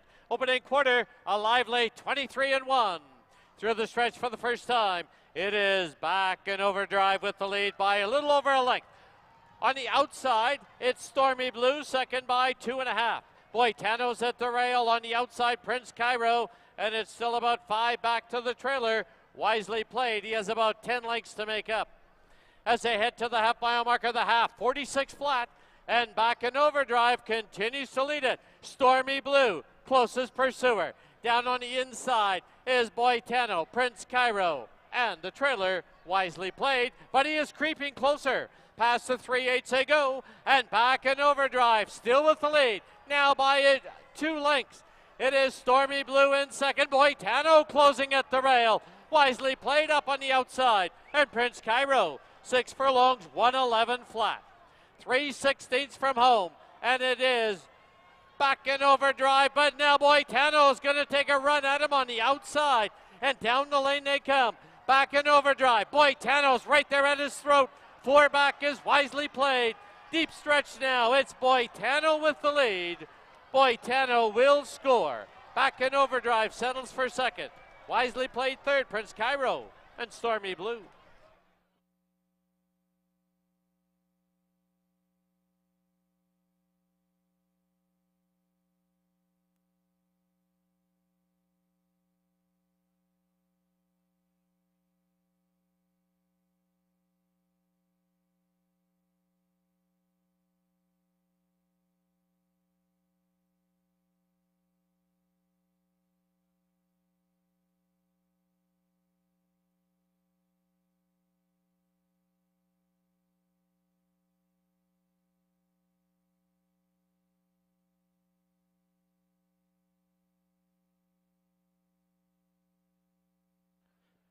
Please note the unofficial winner is number 1, Boitano. Number 2, Back in Overdrive, is second.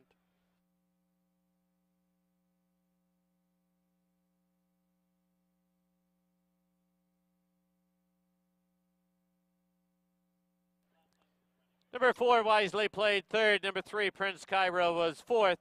1, 2, 4, 3 on the board, unofficial.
In the winner's enclosure, the winner of race 2, number 1, Boitano. Owned by Roger Snow, Don Daynard, and Conrad Rozenek. Trained by Mel Snow. Assisted by Eric Gutierrez. Winning rider, Brian Boudram Singh. Boitano is a 4-year-old gelding by Nyquist out of Calla Lily. Bred in Kentucky by Godolphin.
The 1-2 exacta was worth $25. 1-2-4 $2 try, $100.40. Daily double 2 and 1 was $34.30.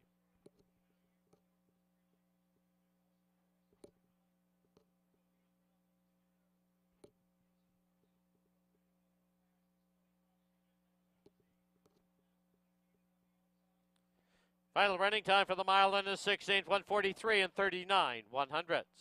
In the third now, number 4, Lola M is 3 pounds over. Post time for the third, 22 minutes away at 3:15.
All right, the horses have arrived here in the paddock for race number 3 here at Hastings. Got to field the 6 fillies and mares. 12-5 claimers. Or non-2 allowance runners. They're going to go a mile and a 16th. We have Exacta, Triactor, Superfecta, and your first pick 3 of the day for those of you that like the pick 3s.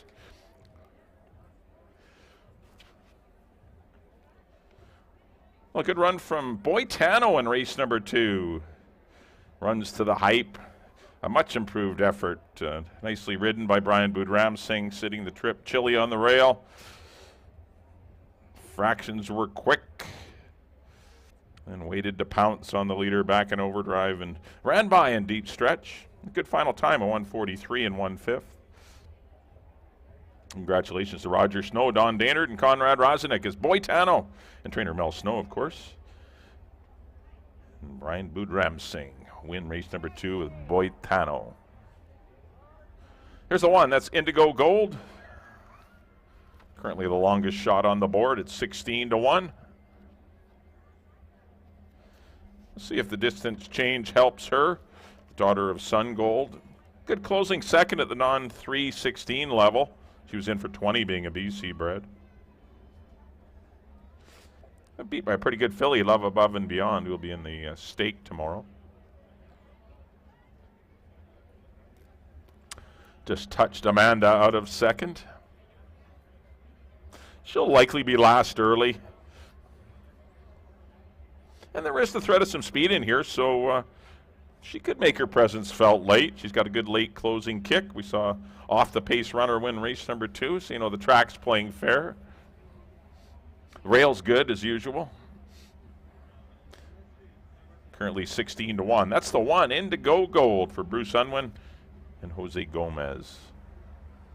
Number 2 will be Artistic Jeweler for Praven Sorensen and Mort Hall.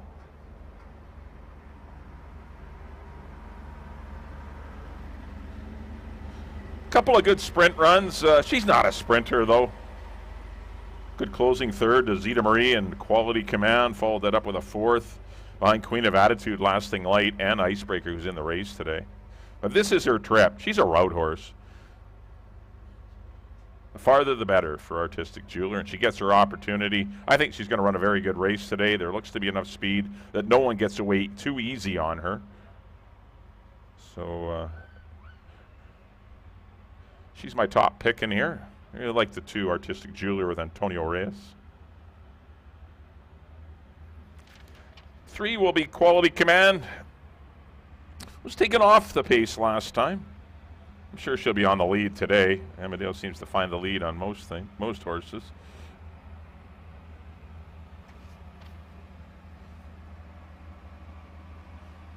This is probably a sideways move for Quality Command. Was in a non-3 for 16, is in this non-2 allowance / 12-5 claimer. She runs for the 15, being a BC bred. New distance for her. This will be the first time she's going a mile and a 16th, but her half-brother, Porter Gent, did like the trip. Loved the trip. So we'll see if she can duplicate that. Certainly live in here. She's got every shot to win it. She's 7-2.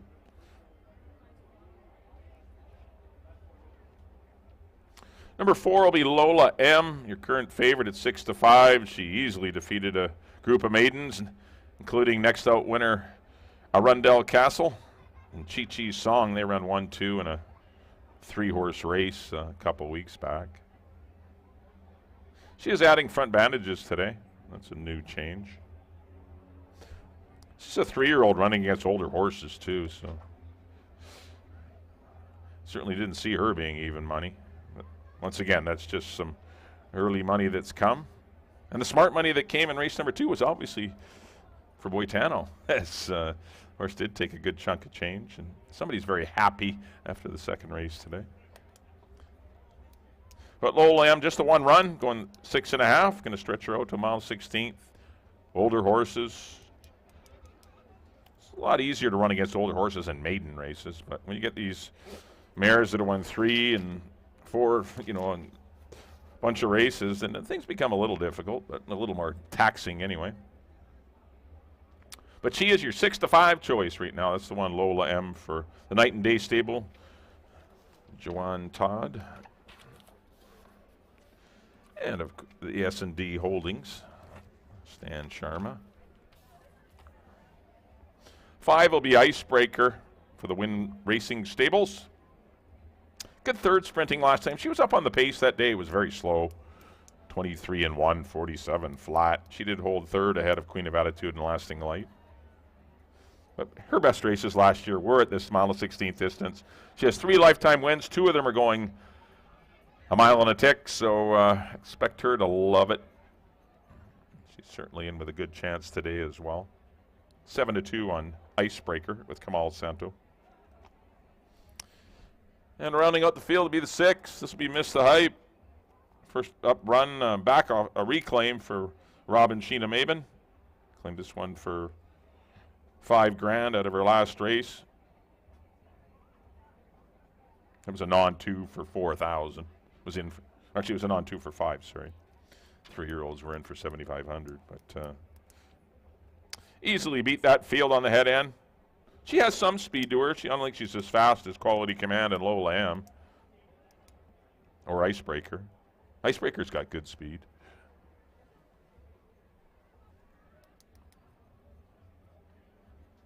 $9 to 1 on Miss the Hype.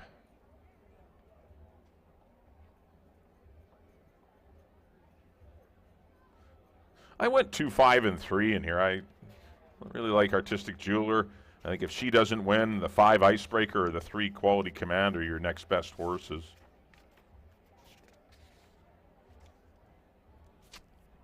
But yeah, we're going to mile and 16th here. Your first pick 3 of the day on races 3, 4, and 5. Your first Superfecta event for you Superfecta players as well, coming at you next. And if you're just the conservative type that wants to bet to win, place, or show, you got that too.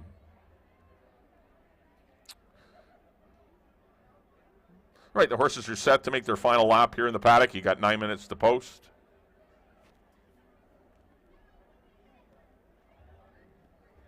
And we wish everyone lots of luck here in race 3. We'll see you back here in the paddock when the horses arrive for race number 4. And that 4th race will kick off the $20,000 guaranteed payout pool, pick 4.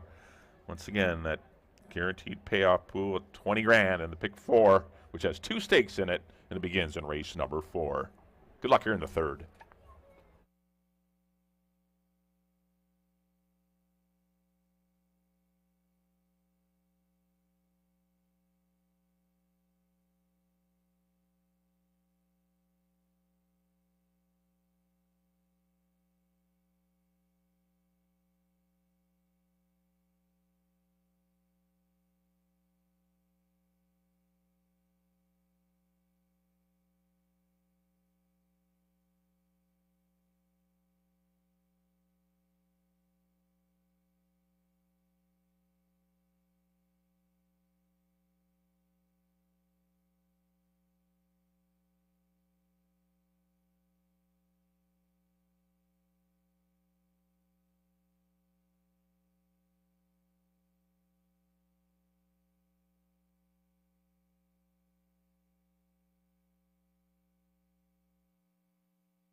The horses on the track at Hastings for race number 3.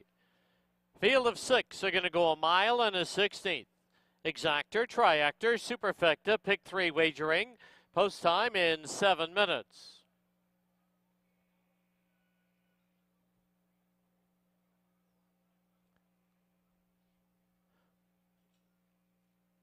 Once again, just a reminder to stop by the red tent, the HPI Bet tent, for some free giveaways. Sign up for an HPI account And make sure you enter that fly across contest.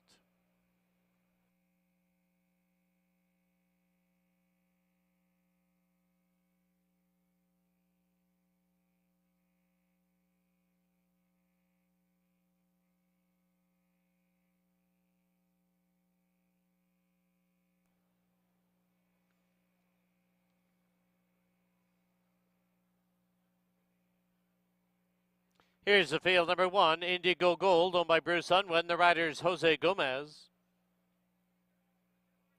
2, Artistic Jeweler, owned by Praven Sorensen and Mort Hall. The rider Antonio Reyes. 3, Quality Command, owned by the Todd Mountain Thoroughbreds. Amadeo Perez in the saddle. Number 4, Lola M, owned by the Night and Day Stable, Joanne Todd, and S&D Holdings, Silvino Morales aboard. 5 is Icebreaker, owned by the Wynn Racing Stables. Kamal Santo rides. And number 6, Miss the Hype, owned by Rob and Sheena Maben. The rider is Ridge Val Gobin. 5 minutes to post time. Please make your wagers as early as possible to avoid any lineups and delays. As we continue on our Canada Day celebrations and Groom Appreciation Day, sponsored by the Anderson family, let's go down to the paddock and Bailey Williams. Thank you, Dan. We are just 4 minutes away from race number 3, and number 3 seems to be the lucky number here today as we have a winner for the Groom Appreciation, and that is Eric Richling. Congratulations, Groom number 3, Quality Command. Right on. Thank you to the Anderson family, and thank you. Well, best of luck in here. Hopefully you guys can get to the winner's circle and get your picture taken in here. Thank you, Dan, and we'll send it back up to you.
Under a minute to post time at Hastings, less than a minute.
The horses have reached the starting gate.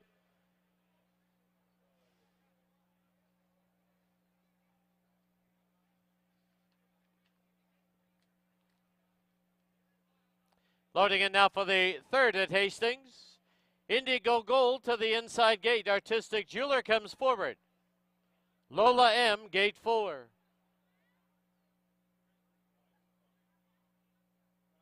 Icebreaker and Quality Command come forward. Last one up will be Miss the Hype.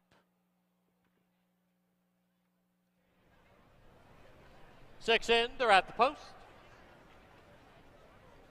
There they go. Miss the Hype pops out of the gate from the far outside and grabs the early lead. But now driving through, there's Lola M, and at the rail we have Quality Command. It's 2 lengths back to Artistic Jeweler and Icebreaker as they race along as a team, and about 7 back, Indigo Gold.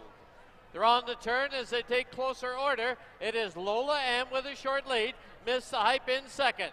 Having to check there was Quality Command. On the outside, Icebreaker. On the inside is Artistic Jeweler. Racing along in 6th, but a lot closer now is Indigo Gold. Opening quarter in 24 and 2. Under the line for the first time, 5/8 to run. And Lola M leads it now by 3/4 of a length. Miss the Hype's on the outside. At the rail is Quality Command in third. On the outside, Icebreaker and Artistic Jeweler. They're still locked together. 2.5 lengths back trailer, Indigo Gold. Past the half-mile marker they go. The half one up in 48 and 3. And now paired up on the inside, Lola M. On the outside, Miss the Hype.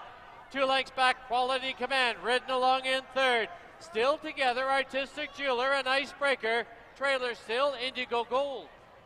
6 furlongs, 113 and 1. They've reached the far turn and a quarter to home. No give. Lola M. And on the outside, Miss the Hype.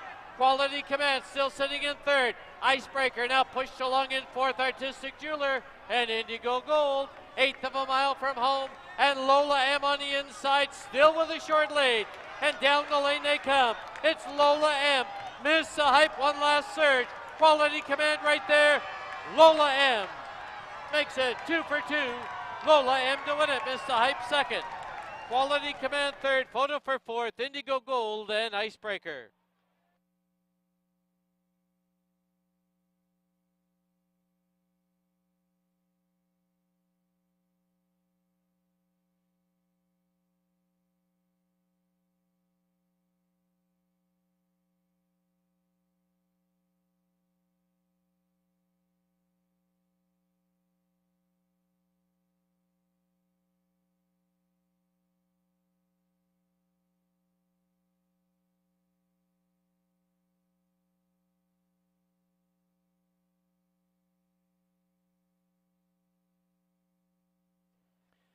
On the board, the unofficial winner, number 4, Lola M. Number 6, Miss the Hype, second. Number 3, Quality Command, third. There is a photo for fourth. Hold those superfecta tickets.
Please note, currently ongoing will be a stewards review into race 3.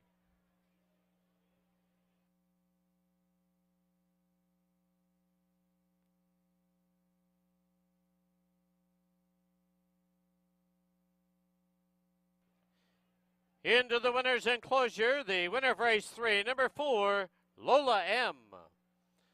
Lola M is owned by the Night and Day Stable, Joanne Todd, and S&D Holdings.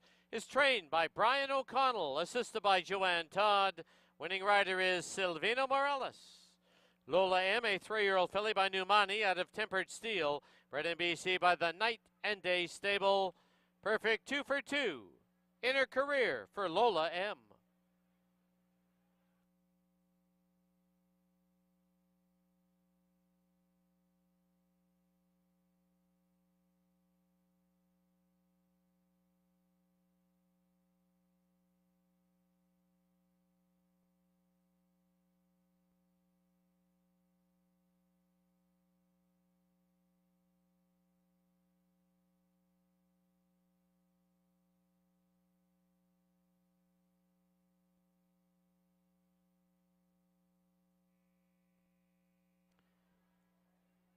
Please note, now we have a rider's claim of foul.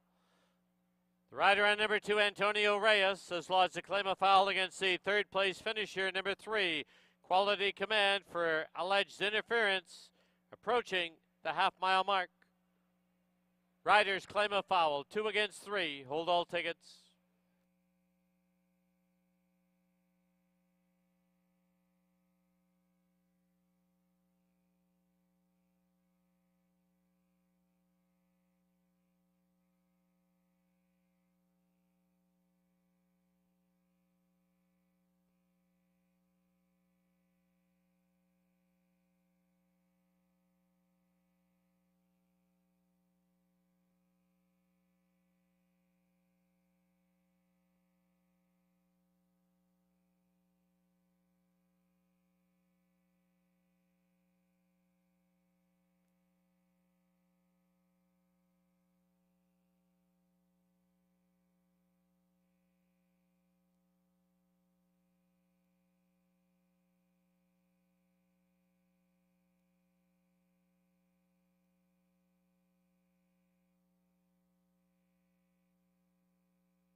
Once again, this is a rider's claim of foul, 2 against 3. Please hold all tickets.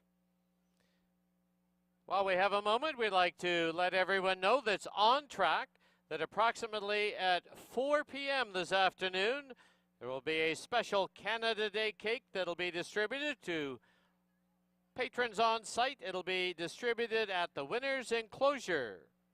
Stop by for your free piece of Canada Day cake.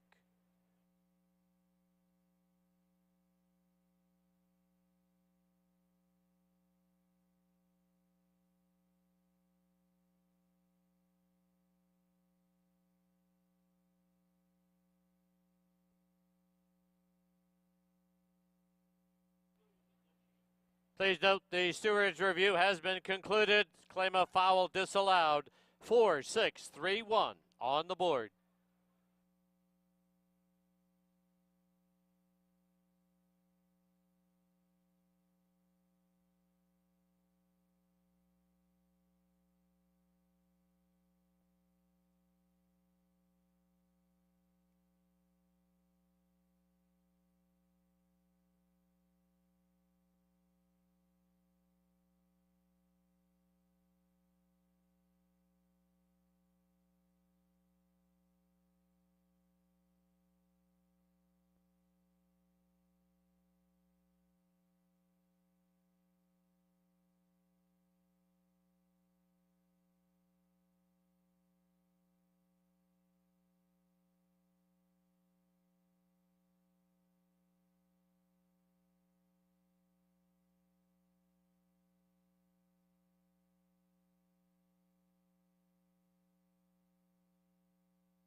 The result has been declared official. The 4-6 exacta was 49.70. The try was 220.20.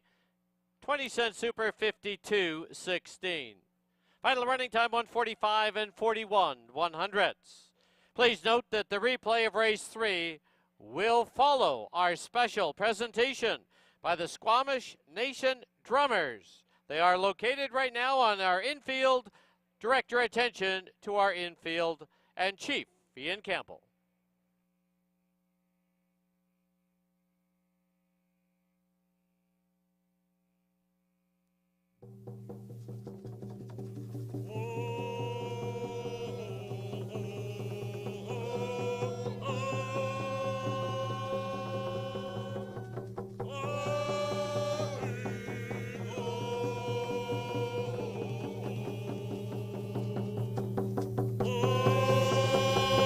Oh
On Canada Day, a nice hand for the Squamish Nation drummers and dancers.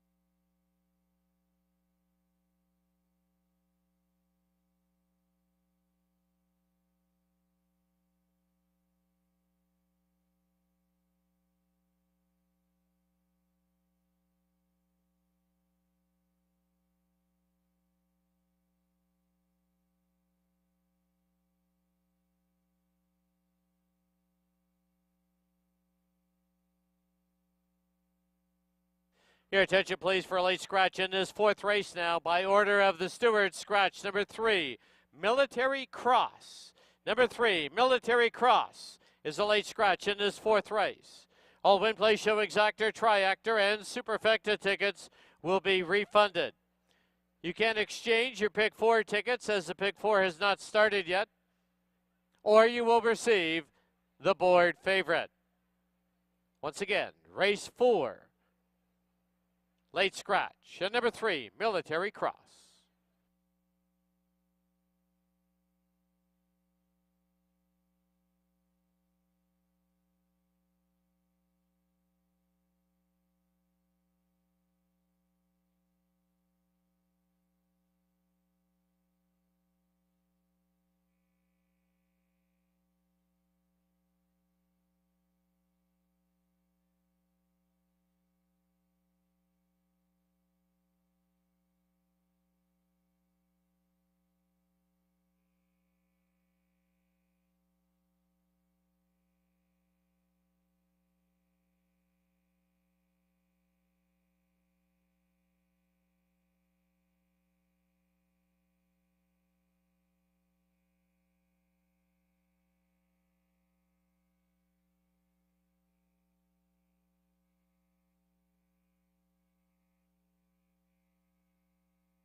Okay, paddock time now for race number 4 here. A field that's been hit hard with scratches. Scratch the 3, Military Cross. Scratch the 5, End Delay. Scratch the 7, Desired Outcome. So 3, 5, and 7 are out. We're left with 4 $16,000 maidens to go 6.5 furlongs. We do kick off the $20,000 guaranteed pick 4. It's not guaranteeing the payoff, but that's the guaranteed payout pool. So get your tickets in. You got 15 minutes. Things are pretty easy to stay alive, I think, with only 4 horses in here. Well, a good run from Lola M in race number 3. Congratulations to the Night and Day Stable, Joanne Todd, S&D Stables, which is Steve Comparelli, and that's great. Nice to see Lola M second time out go along and show she's a quality filly. She'll be heading for Stakes Company Lola M. It was named after Lola McCarthy, owner at Hastings. Silvino Morales gets the riding win, and Brian O'Connell, part owner. He is Night and Day Stable. And Lola M, impressive in her second start again as she wins race number 3. Here's a 1 horse. This is Magic Road. Been pretty fortunate in the size of the field department. It was in a 3 horse field last time. Gonna have to really work a little harder here to run in a 4 horse field. Did lose the Back to Liberty. We'll watch him run later today. But should get a good trip in behind Road Closure and Brian's Delight. I mean, and even He's a Saint. There's the 2, 4, and 6 all have speed. Magic Road does not. I think Brian Boudramsing might just give another ride like you did to Boitano. Just sit on the rail, wait, and make a good closing run. Mind you, Boitano was a lot of horse today. We'll see if Magic Road is enough to drag him up and beat the other 3 horses. Good price at 7 to 1 for Don and Sue Daynard and trainer Mel Snow.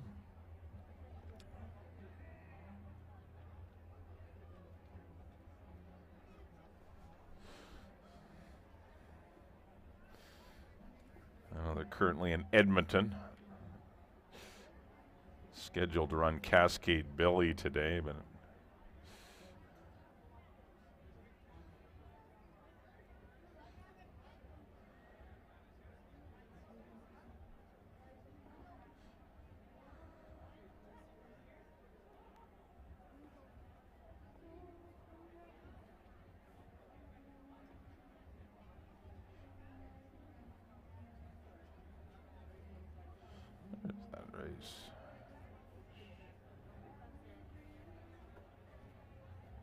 unfortunately, he was scratched.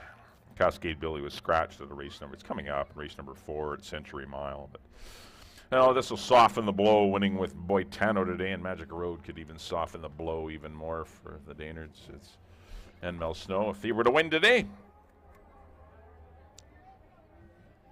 Number 2 will be Road Closure. I have no idea how this horse will perform today. Missed the break in his first up run by about, I don't know, four lengths. Silvino rushed up with the horse to get on the lead in 45 and 3. The horse looks like he had an insurmountable lead, but caught tired late as he should have, and just got beat by accordingly. Came back in a maiden special, broke bad again. Rushed up, but didn't stick around long. Ended up beating a little less than 13 lengths. He is dropping in class into the 16. 20 for BC Breds type of race. This is obviously a lot easier competition for Road Closure, but he's still got to get it all together at the gate. Silvino back aboard for Craig, who's off to a brilliant start this year.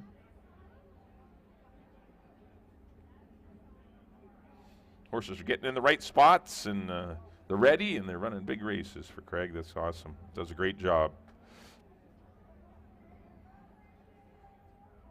4 will be Brian's Delight.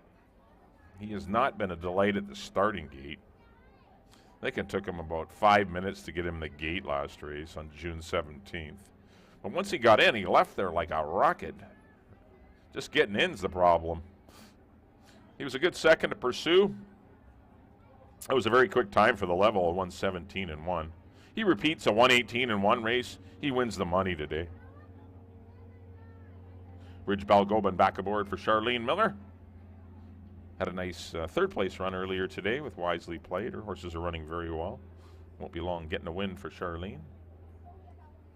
And number 6 will be He's a Saint. Just the one run this year. Broke a little flat-footed, sat in behind the speed, but lost interest quickly. He ended up 4th, beating 13. Mind you, that was that same fast heat, but he finished 8 lengths behind Brian's Delight. He was the 4-5 favorite that day.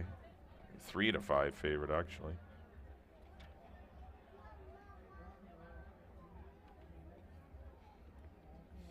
His races last August and September put him in the winner's circle, but that first up run wasn't anywhere near those races last season that earned him 59 and 58 buyers.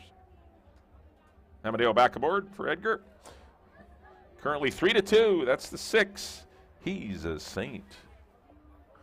All right, we're set for post parade here for race number 4. Once again, we do kick off the pick 4 here. $20,000 guaranteed payout pool. Scratch the 3, 5, and 7 out of this race. Once again, scratch the 3, 5, and 7. The only other scratch is in the 7th and final race. In the 7th and final race, you can scratch the 5, Gray to Go. That's in the 7th race. Number 5, Gray to Go, is scratched. The balance of the pick 4 races are intact. Good luck in your wagers here in race number 4.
Hey, horses on the track at Hastings. Race number 4. We are down to a field of 4 now. Scratch the 3, which is a late scratch of Military Cross. The 5, Undelay, and the 7, Desired Outcome. They're going to go 6.5 furlongs. Exactor, Try, Superfecta, and 20-cent pick 4 wagering. The pick 4 guaranteed at $20,000. Post time in 8 minutes.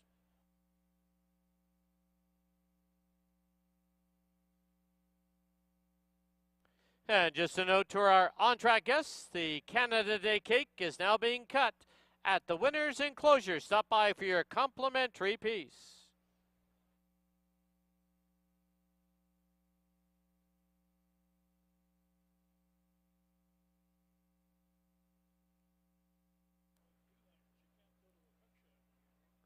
Here's the field, number 1, Magic Road, owned by Don Daynard and Sue Daynard. The rider is Brian Budram Singh. 2, Road Closure, owned by the Kenyon Farm, Silvino Morales up. 4, Brian's Delight, owned by Warren Wilson, Neil Steczkowski, June Sutherland, G. Ross Switzer, and Barry Hickman. Ridge, Balgoman aboard. And number 6, He's a Saint, owned by Robert Scott, William Long, and Dan McLeod, with Amadeo Perez. 7 minutes to post time.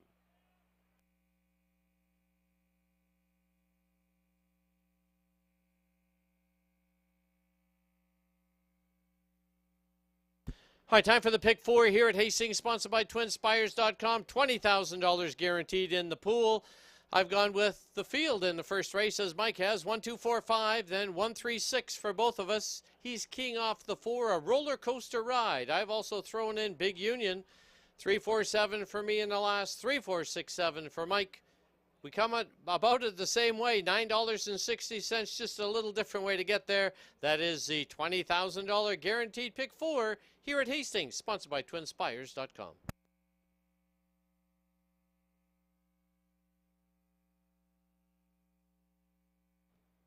As we continue on with our Canada Day celebrations and our Groom's Day here at Hastings, sponsored by the Anderson family, let's go down to Bailey Williams. Thank you, Dan. We are 6 minutes away from race number 4, a field of 4 to kick off that Canada Day guaranteed $20,000 pick 4. So get those wagers in as soon as possible. Best of luck with those. Carrying on for our groom appreciation, we have the groom of number 2 road closure from the Craig McPherson board, Ashley Lawrence. Congratulations. Thank you very much. I just want to say thank you to the Anderson family and hi to my mom because she's watching at home. Well, hello to Mom. Daughter just won groom appreciation. Best of luck here, and hopefully you get your picture taken as well. Thank you very much. Back to you.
Key West Ford reminds you there are just 2 minutes left to place your wagers at Hastings.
The horses have reached the starting gate.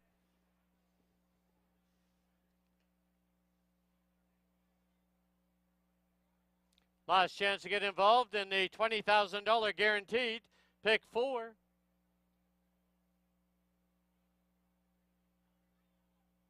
We are down to a field of 4. Scratch the 3, 5, and 7.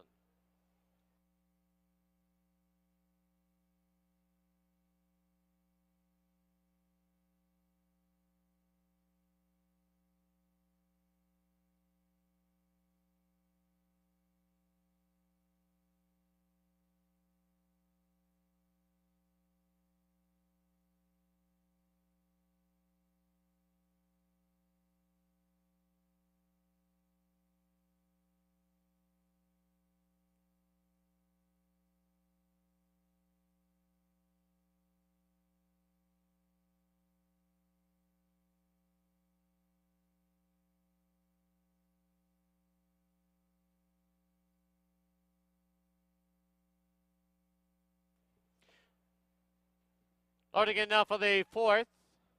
Brian's Delight, the first one up without the rider. They'll be reunited inside the gate.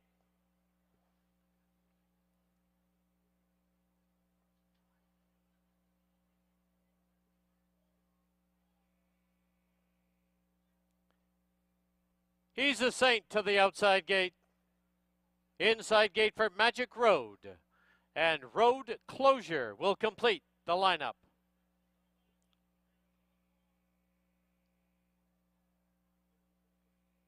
Road Closure goes in. 4 in. They're at the post. There they go.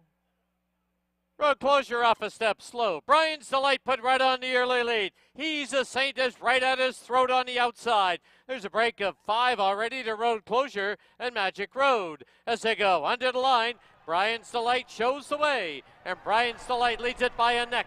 He's a Saint. Tracks on the outside.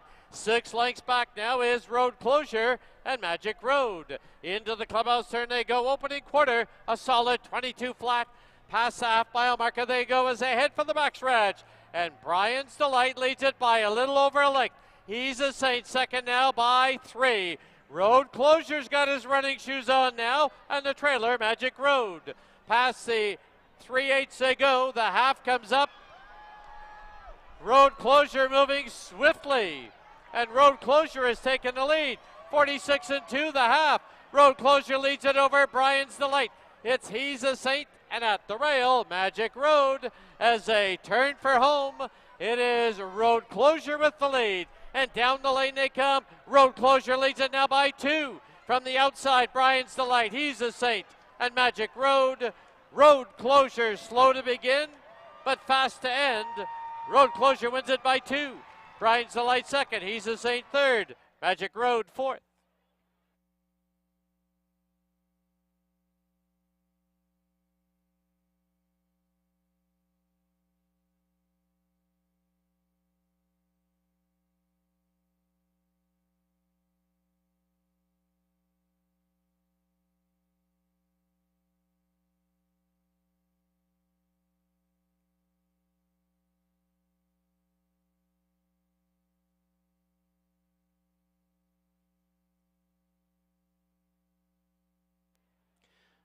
On the board, the unofficial winner, number 2, Road Closure. Number 4, Brian's Delight second. 6, He's a Saint third. 1, Magic Road fourth. 2, 4, 6, 1 on the board.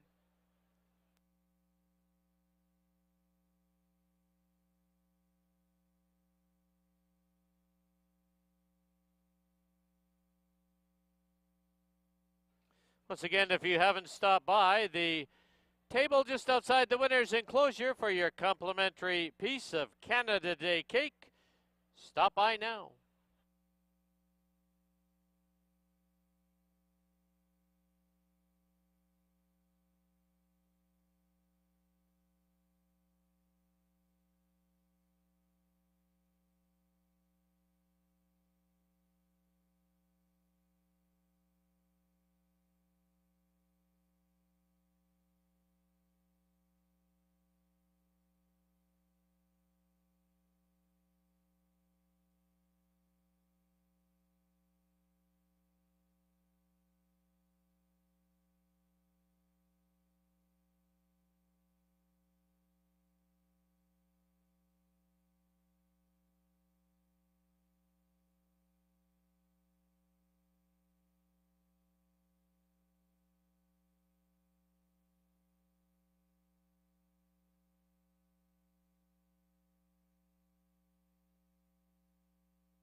Into the winner's enclosure, the winner of race 4, number 2, Road Closure. Owned by the Canyon Farms, trained by Craig McPherson. The winning rider, Silvina Morales. Road Closure, a 3-year-old gelding by Bakken out of Rodessa. Bred in BC by the owners, the Canyon Farms.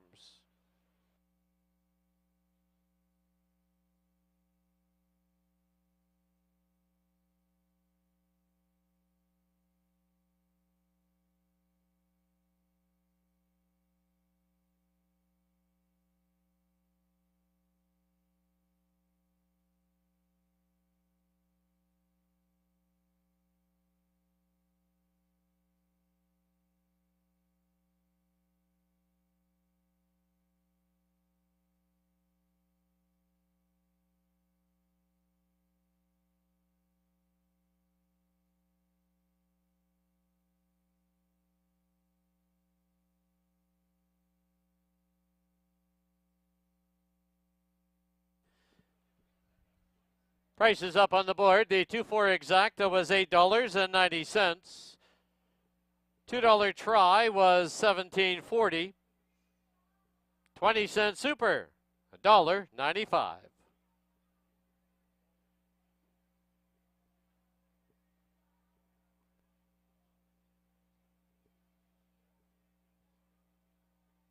Final running time 1:17 and 86/100ths. Up next, race number 5, the $50,000 Monashee. Number 1, Bayakoa's Image, 1 pound over. Number 3, Celerity is 1 over. Post time for race 5. 19 minutes away at 4:28.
right, we're back here in the paddock. Time for race number 5. This is the $50,000 Monashee Stakes for fillies and mares to go a mile and a 16th. Got a field of 6 signed on. We're kicking off the late pick 3 here. First of 2 consecutive stakes races. Races 5 and 6 are both stakes races today. Well, congratulations to Wally and Terry Leong's Canyon Farms runner, Road Closure. Got the job done today in race number 4 for trainer Craig McPherson and Silvino Morales. A much the best winner in race number 4 today. All right, here's the one. This is Bayakoa's Image. Pretty good run last time in the Emerald Downs. That was off a year layoff. It's always tough to come off 11 months and then run against horses that have had starts under their belt. I'm sure she'll be better today. She got beat 2.5 lengths after sitting close to the pace that was not fast, not slow. 22-1, 45-4 for stakes horses is not brutally quick. But she fought on well. Silvino knows her well. I'm sure she'll be close to the pace today. She's got the rail. Probably going to use her speed instead of getting stuck in behind horses. Or the O'Connell contingent looking for another winner today. This one's owned by Brian and Joanne, his wife. Brian, of course, is the Night and Day stable. His wife, Joanne Todd, bred the horse. They own the mare Temperate Steel, who won the BC Oaks a few years back. But certainly a good chance for Bayakoa's Image today on the second run off the layoff. Number 2 will be Run, Lola, Run. She wasn't disgraced in that race. She finished the nose behind Bayakoa's Image. She did have the benefit of a race under her belt when running third, behind Weeby 3 and Celerity. She's a big Skookum mare that will love the mile on the 16th. Looks great here in the paddock. I have no idea how the trip's going to work out for her today. It's going to be up to Ridge Balgobin to work out a trip with this one.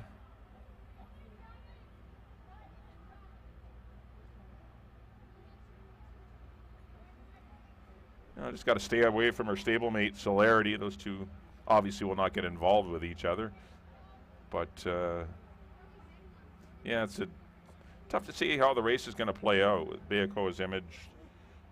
Probably, it's the thing, you got to play the break as a rider and see what happens, because things evolve from second to second in horse racing, and you can't really have a super game plan, like a set game plan. You got to be able to adapt.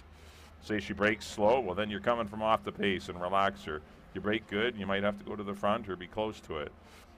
You just got to always play by what the horse wants to do and what happens with the break. 7-1 on Run Lola Run for George and Donna Gilbert and Larry Potosny. 3 will be Celerity. I've taken her on top today. Just a race that I thought was wide open. I know she had no chance last time. Just one of those unlucky trips. Wasn't Karen Kellowan's fault. It was just unlucky with the way the race set up, and she had to check at a couple different points in the race, and just one of those unfortunate things on a bull ring. You're going to get bad trips. It happens. Antonio Reyes has been aboard for some wins for Celerity. He won in Edmonton with her going a mile and an 8. It won't be a problem. The distance is not a problem for Celerity. It's just, once again, another one that's going to need some luck with the trip. Can't get a bad one in here. If you get a bad one, you're not going to win. She's not that much the best. But she is good enough to win. Good price at 6-1. She's worth the money. 4 will be Ria Mia. She doesn't give you too many bad efforts. 18 starts, 9 wins, 2 seconds and a third. Stakes winner is a 2-year-old. Really relegated to claiming races throughout the last couple of years, though. But still tough in those claiming races. Jumps up into stakes once in a while. Ran a good second at long odds last time. That was sprinting. Mile on the 16th is a little tough for her. She does have a win at the distance, but not against stakes horses. Camille Santo will be in charge today. Looks good here in the paddock as well. All the mares are well turned out. She's usually a little nervous and she's got a little sweat on her, but that's just her. That's the way she is. She's always amped. A lot of the lengths are pretty active. 5 will be Shamra, another Lent. Got 3 of them in here. 1, 4, and 5. And they're all the ones getting a little nervous. But they can run. Shamra, 2 wins this year in claiming races. Wasn't disgraced in the Emerald Downs handicap. The mile and the 16th is the tricky part for her. Maybe now as a 4-year-old she'll relax a little better and maybe the distance will be within her ability. But last year, once they started to go long, things fell apart on her a bit. And number 6 will be your favorite. Willow Creek Farms, WeBe3. Back-to-back impressive victories, including the Emerald Downs, both of them by 2 lengths. Pays the penalty for winning, got a pack of $1.22. But she's doing everything right. New distance for her, though. She does not own a win going long in her career. But she has 2 seconds and a third. It's not like she can't go long. But good mare in good form right now. Steve Henson's got her firing good. 7-5 choice. There's the 6, WeBe3. Good race. This is a really good handicapping test. I went 3, 6, and 1. But there's a lot of chances in here. I hate to cop out a bit here, and waffle on my selections. But Run Little Run's got a shot. Shamra, Ria Mia. There's not much between these mares, is what I'm saying. Good luck here in race number 5.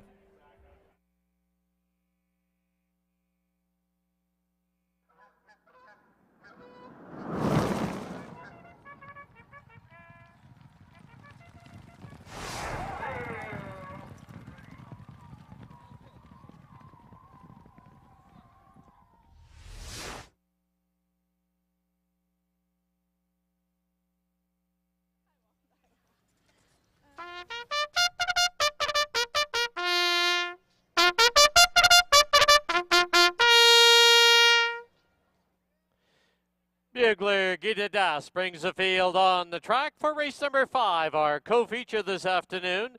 This is the $50,000 Monarchy. Fillies and mares to go a mile and a 16th, exactor, triactor, superfecta, and pick 3 wagering. Post time 5 minutes away.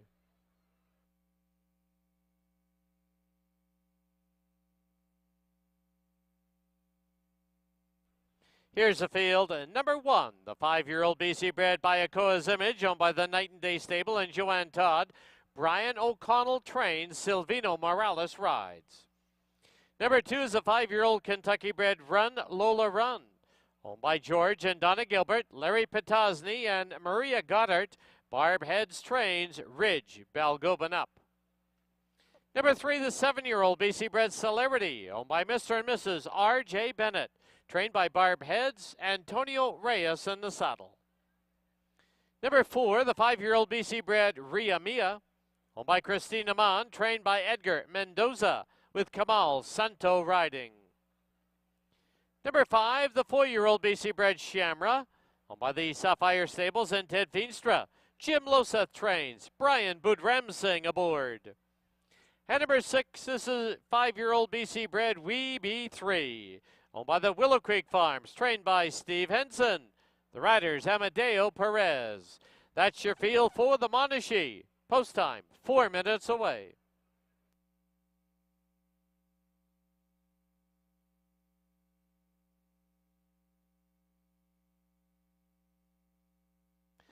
All right, once again, let's go down to the paddock area as we continue on with Groom Appreciation Day, sponsored by the Anderson family.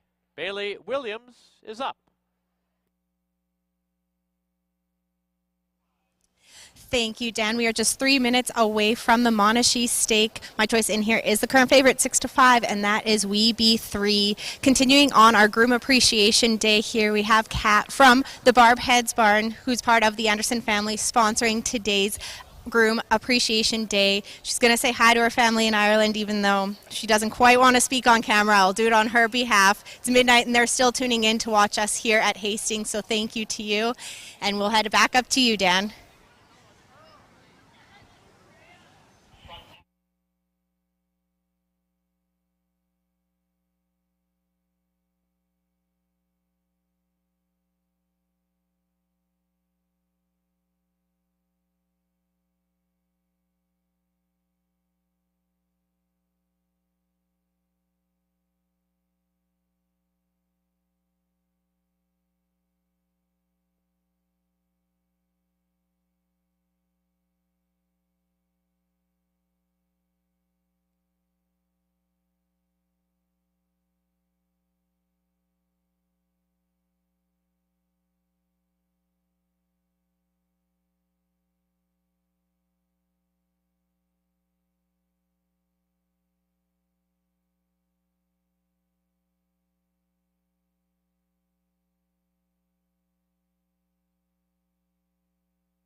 The horses are approaching the starting gate.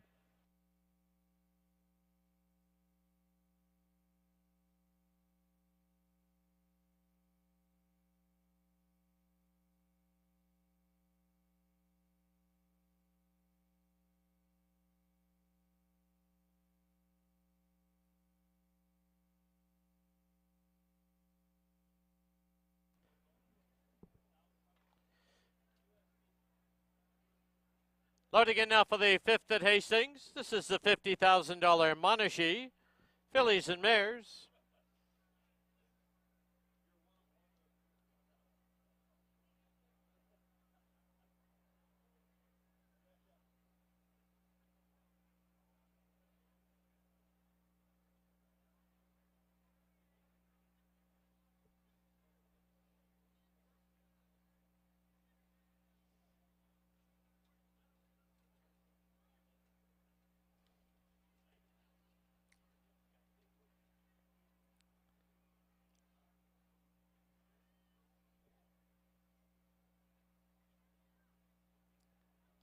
First one up is Bayakoa's Image. Ria Mia goes in. Run Lola Run.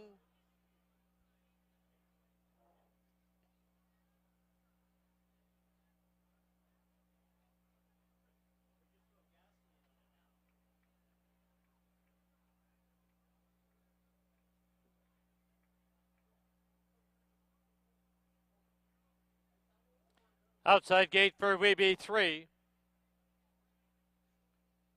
2 left to load, Celerity and Shamra.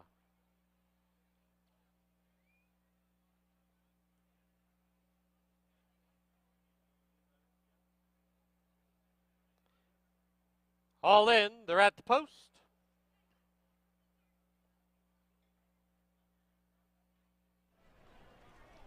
There they go.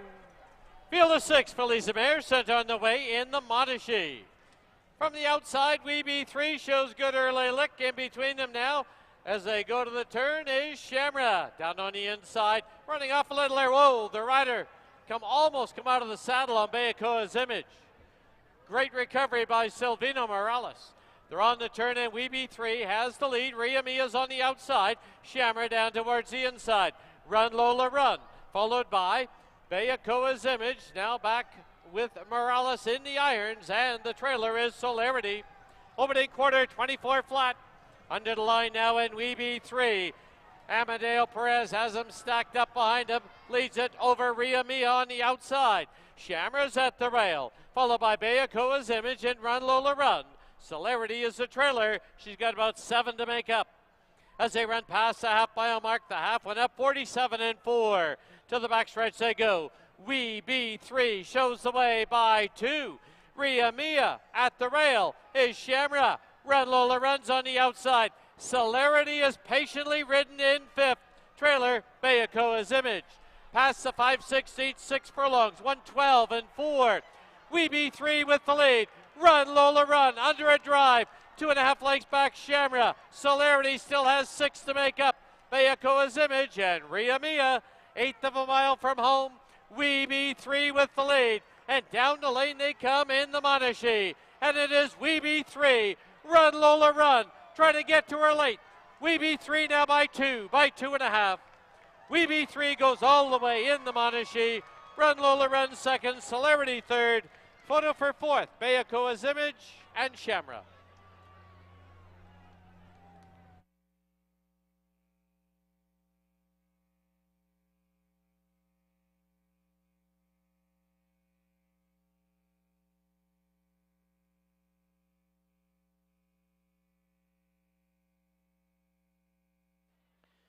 Please note the stewards have posted the inquiry sign. Please hold all tickets. They are reviewing the mishap away from the gate.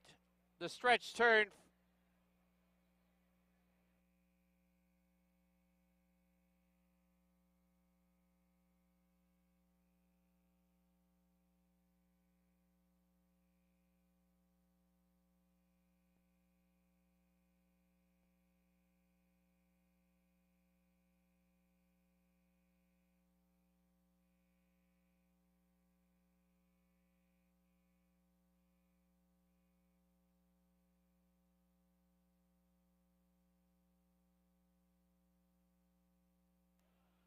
Unofficial winner number 6, Weeby 3.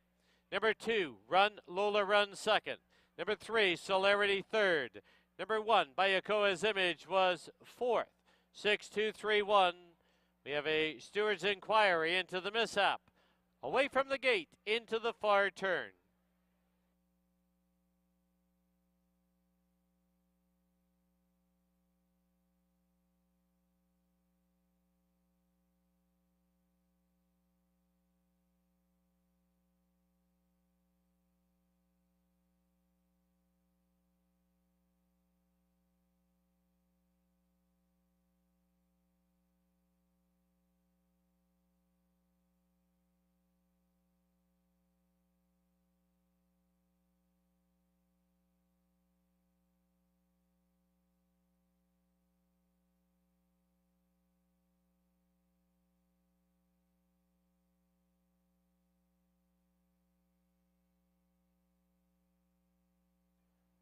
While we're waiting for the winner to come back to the winner's enclosure, don't forget today is part of our Canada Day celebration. Fans are welcome to visit the BC Racebook tent on the tarmac to enter a draw for tickets for 2 to the world-renowned Flyover Canada trip courtesy of Destination Vancouver. The draw to take place following today's 6th race.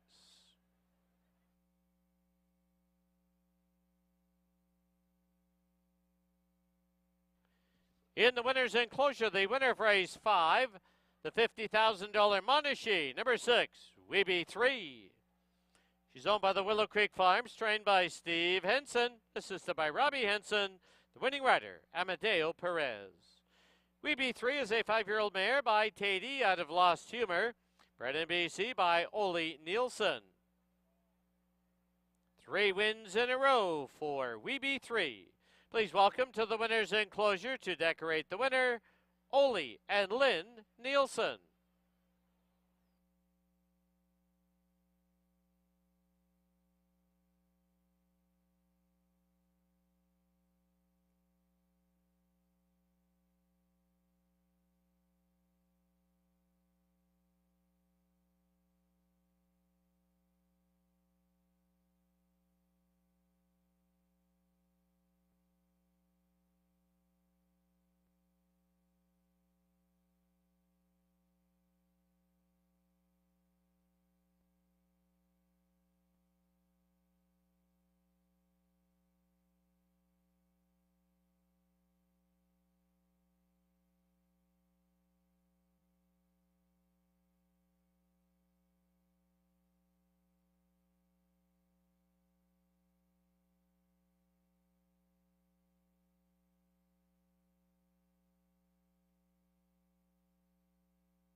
Please note the inquiry sign has been taken off the board with no change.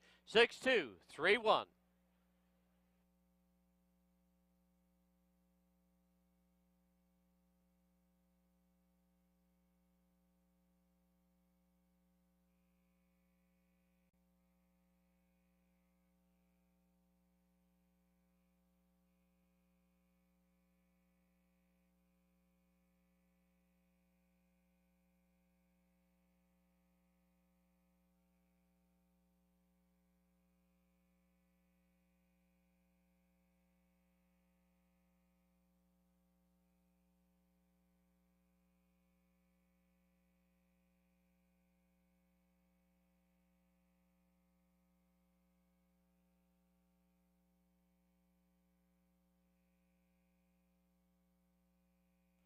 While we're waiting for prices, let's go down just outside the winner's enclosure to Bailey Williams and the Connections of Weeby 3.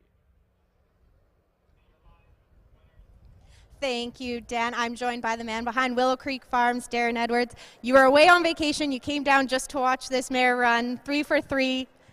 How are you feeling today?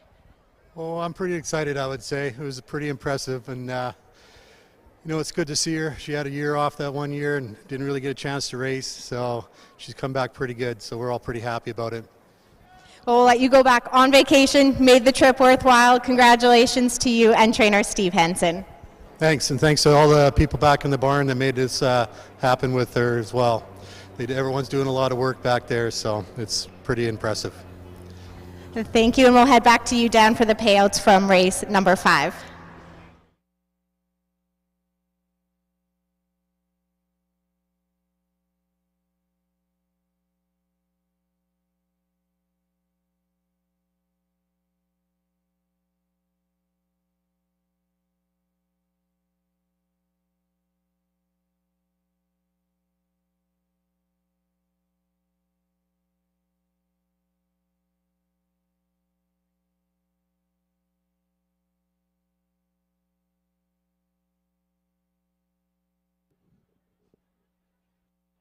Prices up on the board. The 6-2 exacta was $14.20. $2 try was $36.50. 20-cent super, $9.16. And the pick 3, you need 3 at $3 price, $12.30. Final running time for the mile and a 16th, 1:44 and 10/100ths.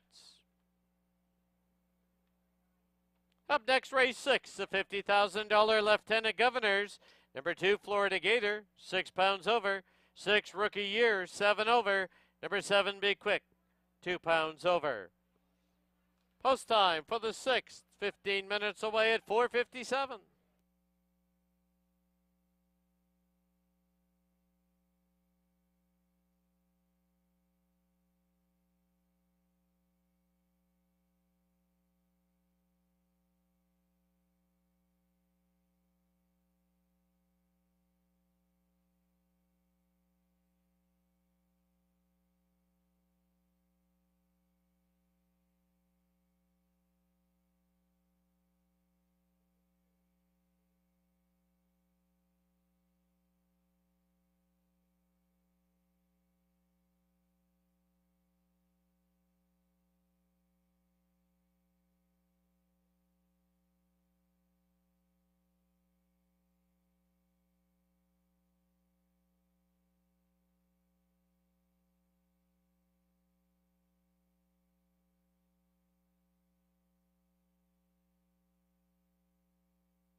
All right, we're back here in the paddock. Time for race number 6. This is the Lieutenant Governors.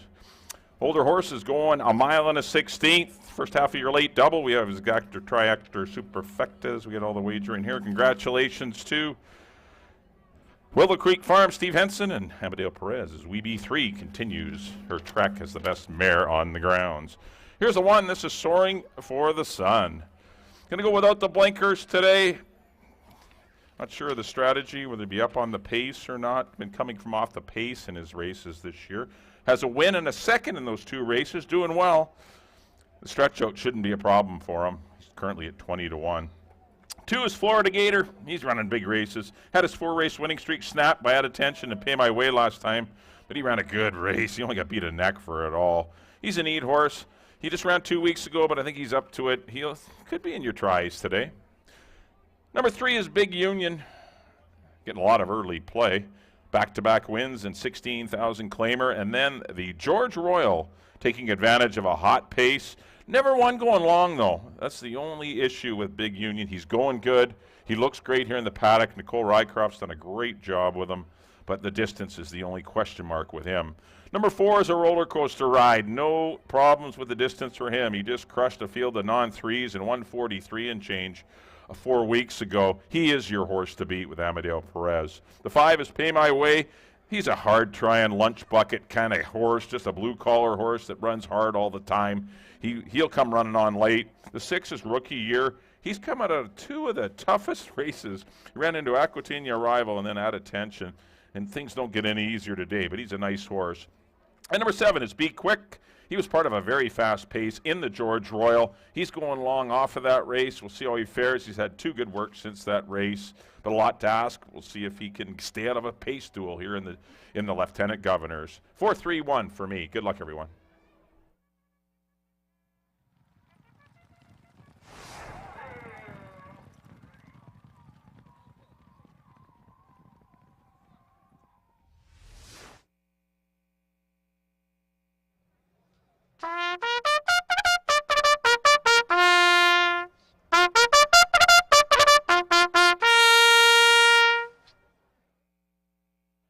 Bugler Gita Das brings the field on the track for race number 6. Our co-feature, this is the $50,000 Lieutenant Governors. They're going to go a mile and a 16th. First half of the late double, Exactor, Try, and Superfecta wagering. Post time in 6 minutes. Please make your wagers as early as possible to avoid any lineups and delays.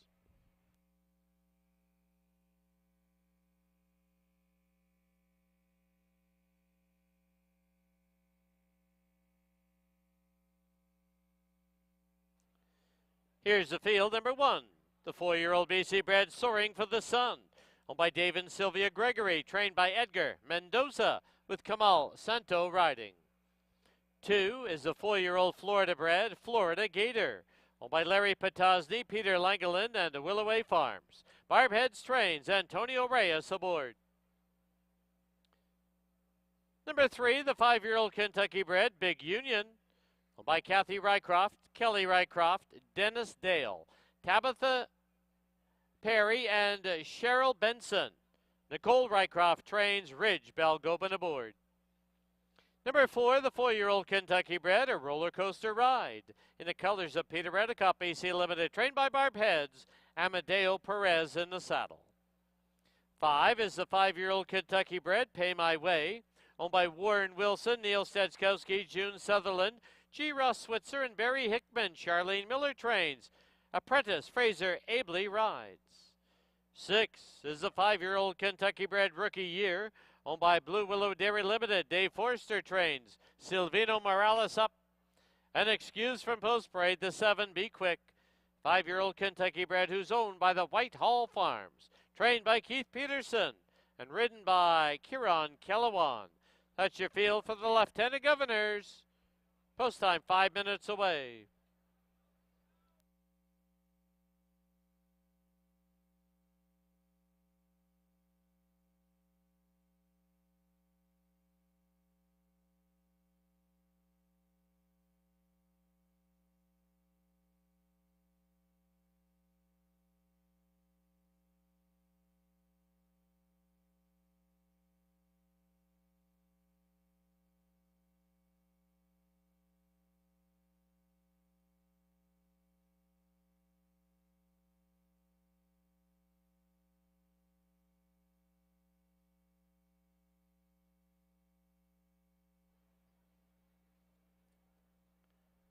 All right, time to go down to the winner's enclosure and Bailey Williams as we do a draw for the 50-50 as well as the Flyover Vancouver and our best dressed today here on Canada Day.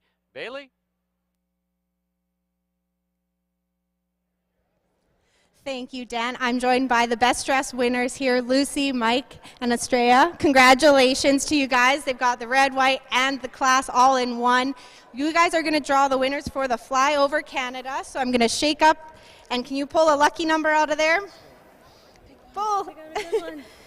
Awesome. And the winner is Heather Prail. So Heather, congratulations. You won the tickets for 2 for the Flyover Canada. And then the groom appreciation here in race number 6 went to the groom of number 1, Julio, who works very hard and had to run back to the barn. So standing in for him is Sylvia. She is going to draw the kids basket winner.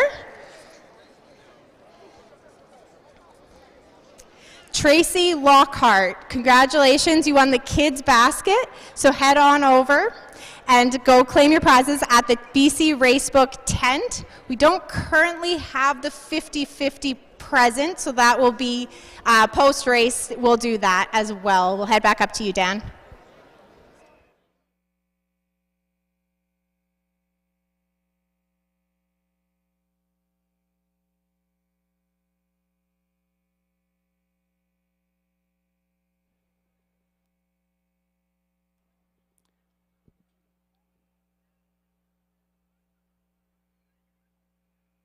Thanks, Bailey. Once again, the winner of the Flyover Canada is Heather Prail. Heather Prail. And the kids' basket is Tracy Rockhard.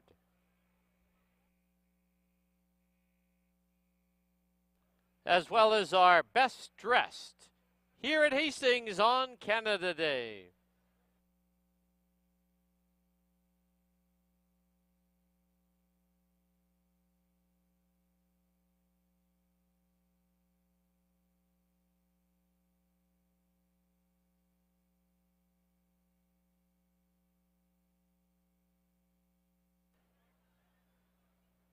All right, Bailey managed to find the 50-50 basket and all the tickets. Today's first prize is $1,250. $2,500 for the Greater Vancouver Food Bank. And once again, half goes to the winner and half to the Greater Vancouver Food Bank. So let's go down to the winner's enclosure. Bailey picked the winning number. Thank you, Dan. We got the Greater Food Bank here. They're giving it a good spin. We're going to pull out the winning ticket.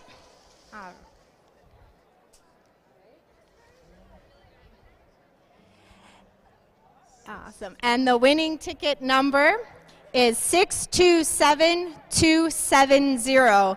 Again, the winning ticket is 627270. If that's your ticket, head on over to the Blue Hastings tent just outside the winner's enclosure to claim your $1,250 prize. Thank you.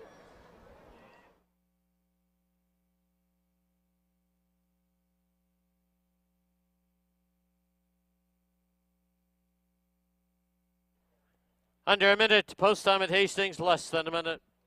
Once again, that 50-50 draw number, 627270. Please report to the blue tent outside the winner's enclosure within 15 minutes to claim your prize. Once again, please note you must be in attendance and there is no redraw.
The horses are approaching the starting gate.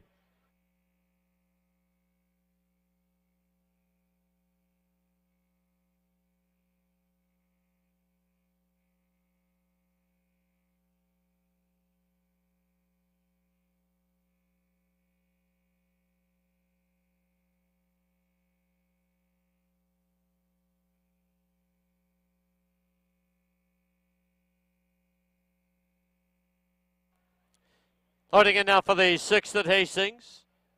This is the $50,000 Lieutenant Governors. Rookie Year goes in. Pay My Way. Big Union. Last of 7 to the outside will Be Quick.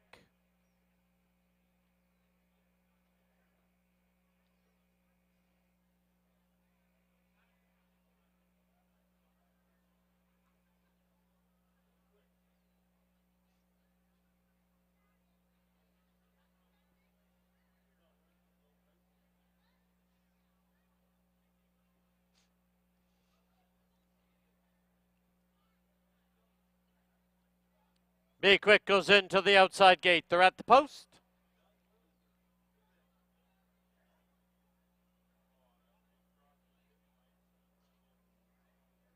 There they go. Field of 7, Colson Gelding, sent on the way to Lieutenant Governors. From the rail, soaring for the sun, put right on the early lead. Florida Gator gets away in second. Big Union in third. On the outside is Be Quick. A roller coaster ride down towards the inside, followed by Rookie Year and Pay My Way. They're on the turn, and Soaring for the Sun has the lead.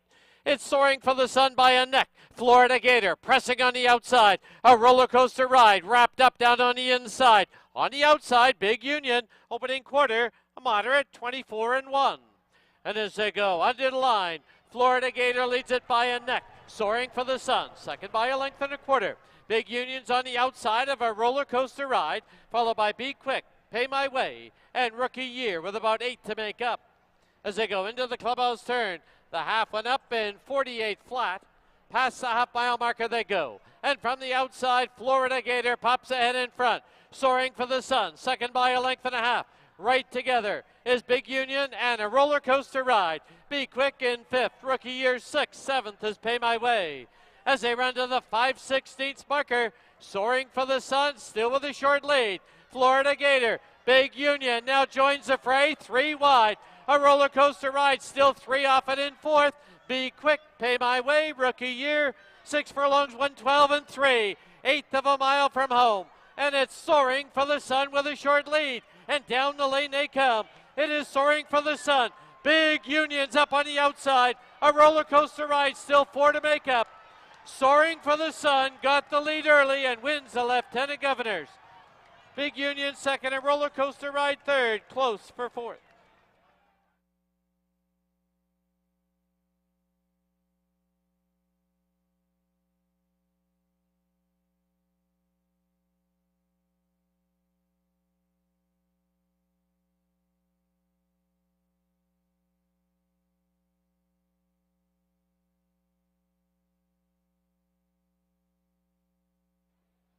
On the board, the unofficial winner, number 1, Soaring for the Sun.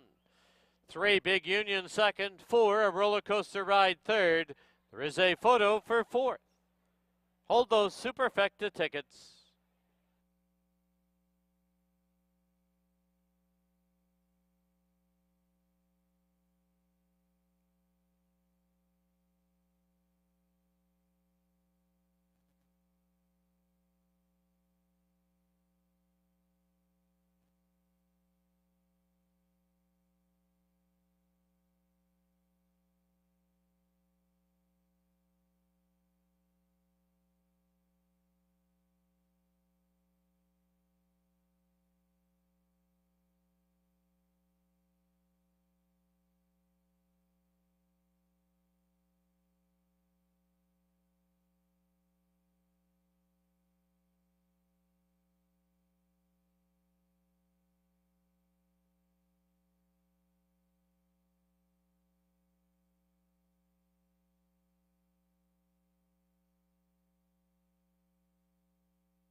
Just a note on the 50-50 draw, the prize has been claimed. In the photo for fourth, number 5, Pay My Way, fourth, 1-3-4-5 on the board.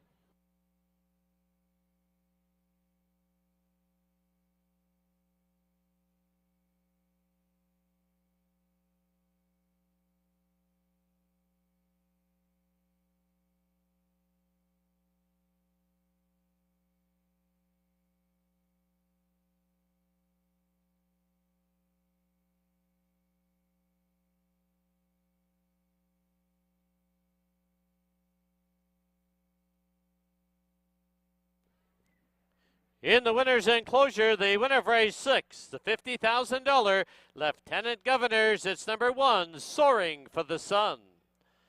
He's owned by Dave and Sylvia Gregory, trained by Edgar Mendoza, assisted by Christina Mann. The winning rider, Kamal Santo. Soaring for the Sun is a 4-year-old gelding by Sun Gold out of Random Highs, bred in BC by the owners, Dave and Sylvia Gregory. Please welcome to the winner's enclosure to decorate the winner, Chief Ian Campbell.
The result is official.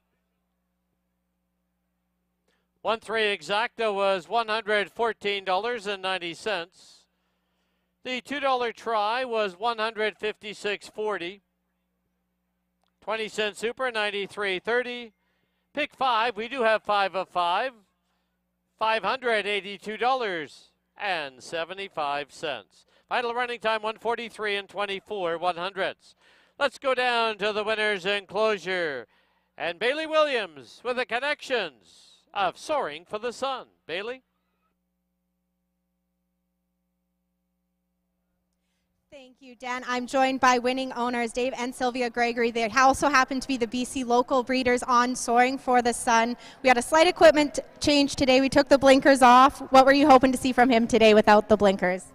Just that he would do exactly what he did. He set those moderate fractions. He looked very comfortable on the front end. You get on him in the mornings. What's he like to be around?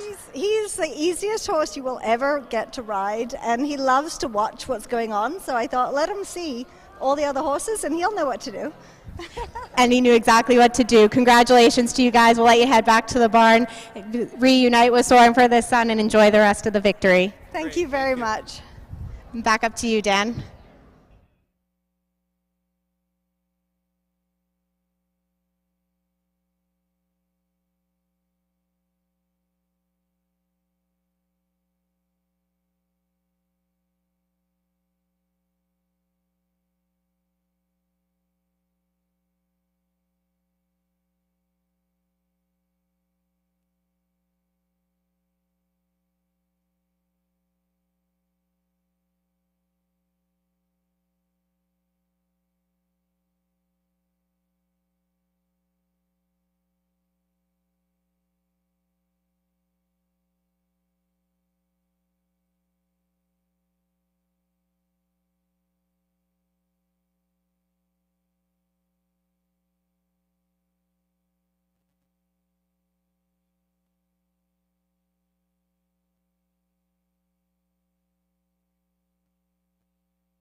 Okay, paddock time now for the 7th and final live race on our Saturday afternoon program. Don't forget, we're doing it again tomorrow. You liked what you saw today, please come on out tomorrow. Get 7 more races for you. 2 stakes races as part of our 7-race program. Gets underway at 2 o'clock again.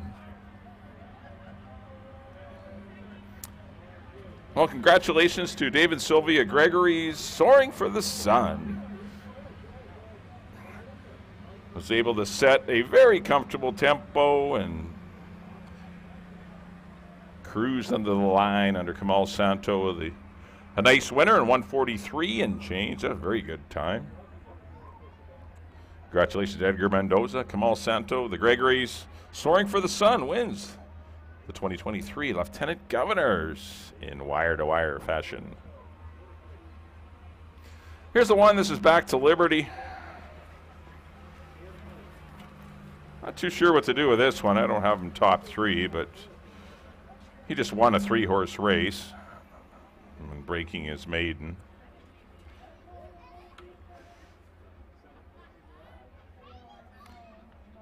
Shouldn't be 17-1. That's kind of a little off. Does lose Perez to Rockcliffe. He's probably going to sit in behind the speed. I don't know if he's fast enough to go with his stablemate, Rockcliffe.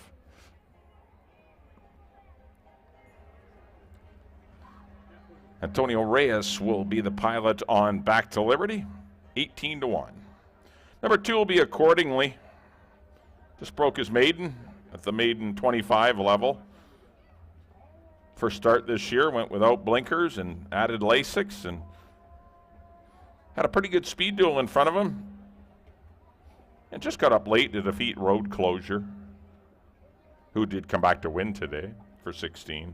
This obviously is a tougher assignment for him.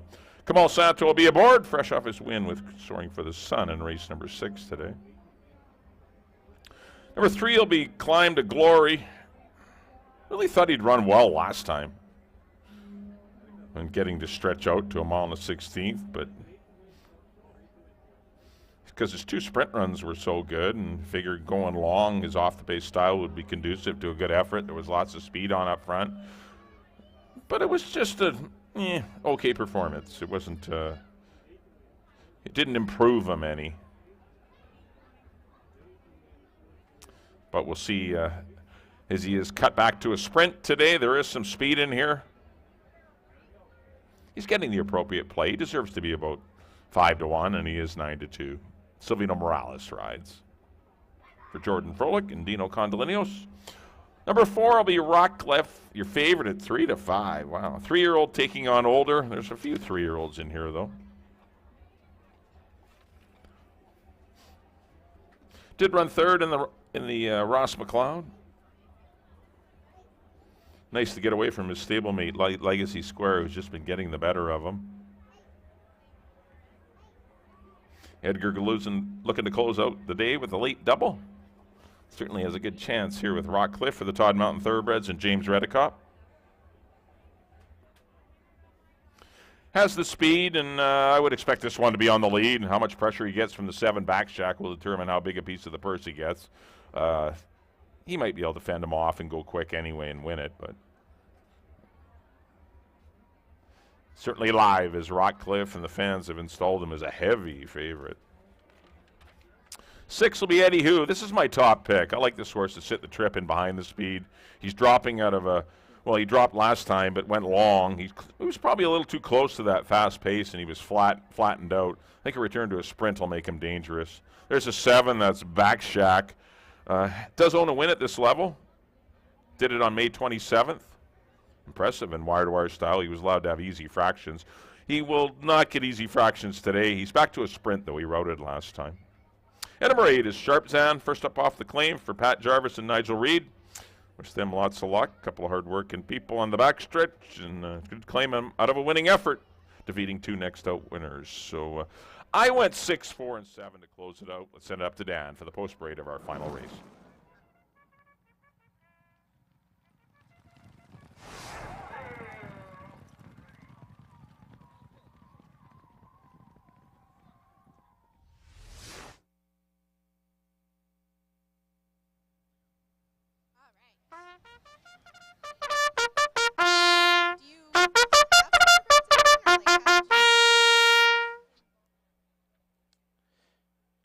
Margarita Das brings the field on the track for our final race as we close out our Canada Day card. It's a field of 7, scratch the 5. They're going to go 6 1/2 furlongs. Exactor, Triactor, Superfecta, Super High 5 wagering. Post time, 6 minutes away.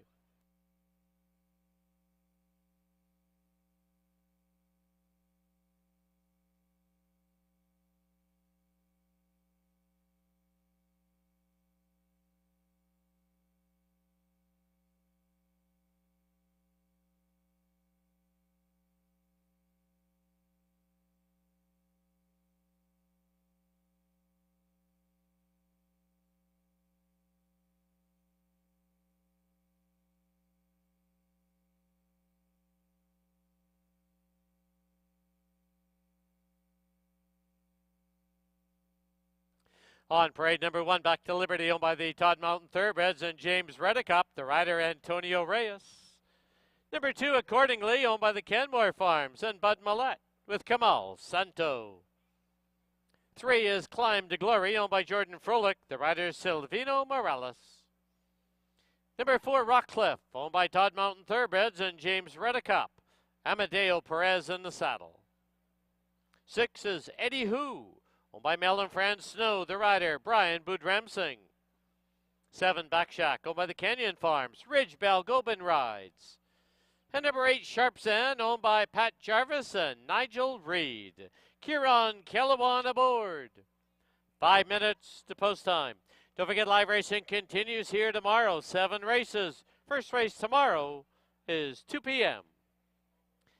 And for the final time today, let's go down to the paddock and our final Groom Appreciation Day winner, and Bailey Williams. Thank you, Dan. We are just 5 minutes away from the finale here. I would just like to say a huge thank you to the Anderson family for doing the Groom Appreciation. It's been a lot of fun for me to have a lot of my coworkers be able to come on camera and put a name or a face to their name. So the final winner here is Shannon, groom of Sharpsand for Pat Jarvis. Congratulations to you, and hopefully Charlie here runs well. Yes, thank you very much. I appreciate it. Thank you to the Anderson family for this donation, and yeah, good luck to everybody in the race today. Awesome. Thank you so much. Best of luck to you. And a huge thank you to everybody here who came out. We had a really fun Canada Day. There's lots of prize winners. There was a record 50-50 as well as record time of claiming the prize. So congratulations to all of them. And thank you to all the volunteers who made Canada Day so successful. Happy Canada Day to everyone. And make sure to join us back live tomorrow. First race is at 2 p.m.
The horses have reached the starting gate.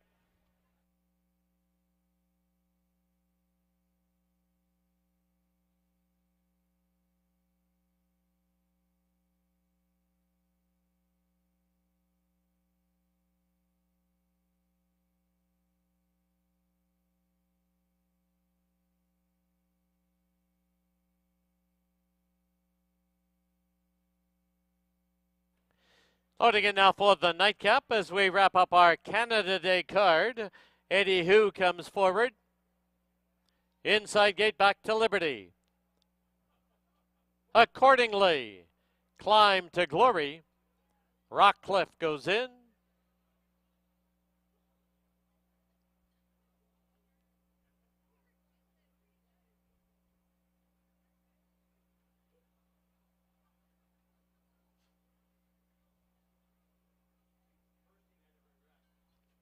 Now back to Liberty goes in. 2 left to load, Back Shack and Sharpzan. Back Shack in the orange and Sharpzan.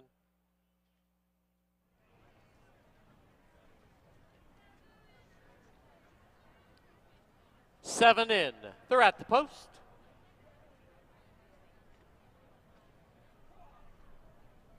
There they go. They've all come away well from the outside. Back Shack is sent right off for the early lead. Eddie Hu moves through, and right there is Rockcliffe.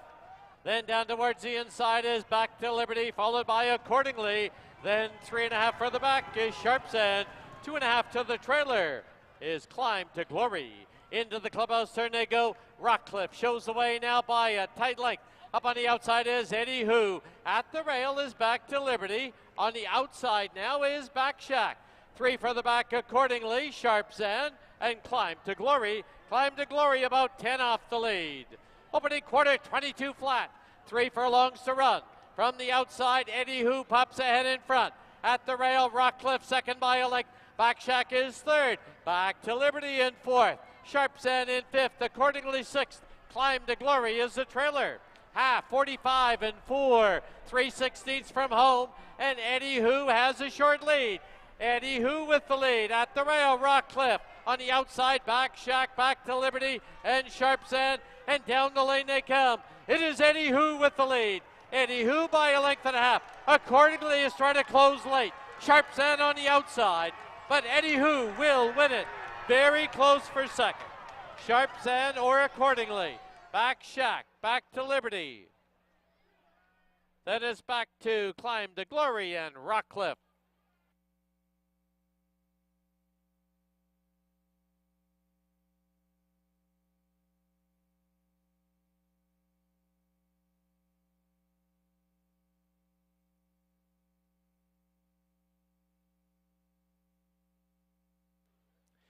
On the board, the unofficial winner of race 7, number 6, Eddie Hu. There is a photo for second. Hold all tickets.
Back to the winner's enclosure, the winner of race 7, number 6, Eddie Hu.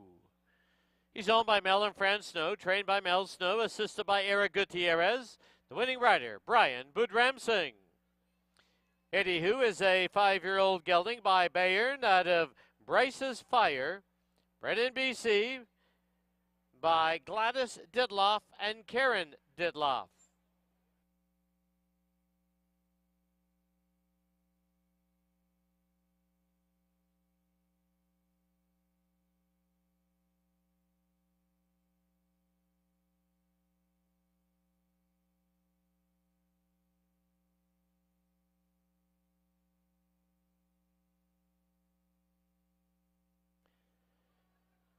Please note, in the photo for second,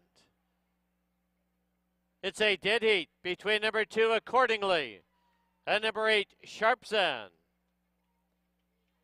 Fourth, number 7, Back Shack. Fifth, number 1, Back to Liberty. So it's 6, 2, 8, and a dead heat. 7 and 1 for the Super High Five.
Once again on the board, it's 6, 2, 8, and a dead heat for second, 7 and 1.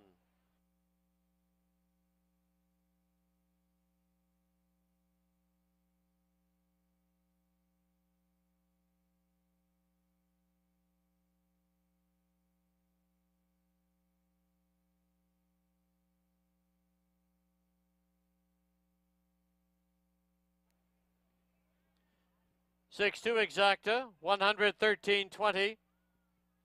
6-8 exacta was 39.80. Super 6-8-2-7, 175.43. Try 6-2-8 was $1,066. 6-8-2 was $623.50.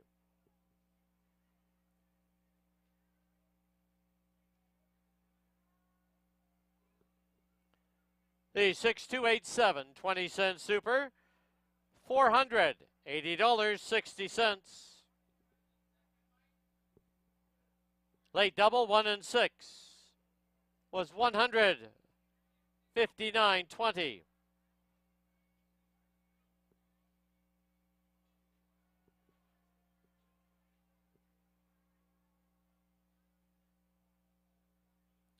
The pick 3, $120.80.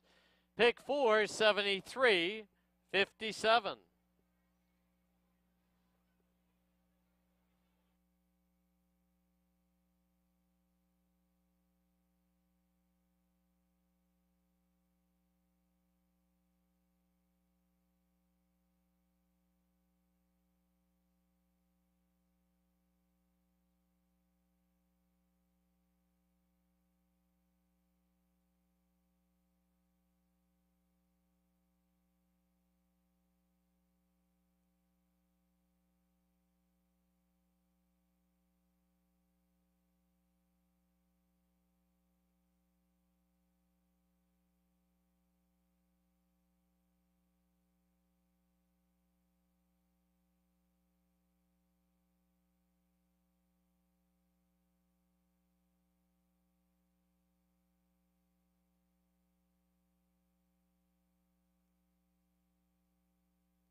There was a claim in that 7th race. Number 4, Rockcliffe, through a two-way shake, goes to Dennis Dale and Morris Peter.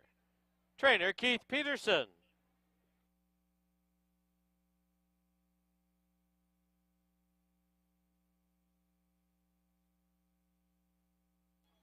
In the Super High 5, there were no winning tickets. The carryover to tomorrow is $2,052. Final running time for the 6 1/2 furlongs, 1:17 and 78/100ths. At this time, I'd like to thank you for attending our Canada Day race card here at Hastings. Don't forget, live racing continues here tomorrow. First race tomorrow will be 2 p.m. Simulcasting continues in the race book until 10 p.m., as well as our gaming floor is open. Thank you for watching and wagering on Hastings Racecourse. Drive safely. Happy Canada Day. See you soon. Good night.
Lock back up.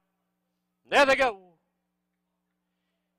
Indiana straight and true and on the early lead. Driving up on the outside. Here's Tam Tricky. Down towards the inside is Carla's Honor. Moving into it now is Just Misty. Trailer To Be Sunny. Under the line for the first time, it is Indiana trying to be geared down a little bit, leading it by a neck. Up on the outside, it's Tam Tricky, second by 2. It's Just Misty in third by 3. Then we come back to Carla's Honor in fourth by 2, and the trailer To Be Sunny. Opening quarter, 22-2 as they head down the backstretch with Indiana from the rail with the lead by a neck. Tam Tricky pressing on the outside. Just Misty's going to go for a run, 3 wide. 3 lengths back now is Carla's Honor. Trailer is To Be Sunny. They've reached the far turn and a quarter mile from home. Half, 46 flat on the inside. Indiana by a neck. Tam Tricky second by a length and a half. Just Misty still sits in third. Length and a half back is Carla's Honor and To Be Sunny. Eighth of a mile from home. They're homeward bound with Indiana now opening up by 2.5. It's Indiana on the outside is Tam Tricky, but Indiana goes all the way, well rated, wins it in the clear by 3.5. It'll be Tam Tricky second, close for third, Carla's Honor, and Just Misty.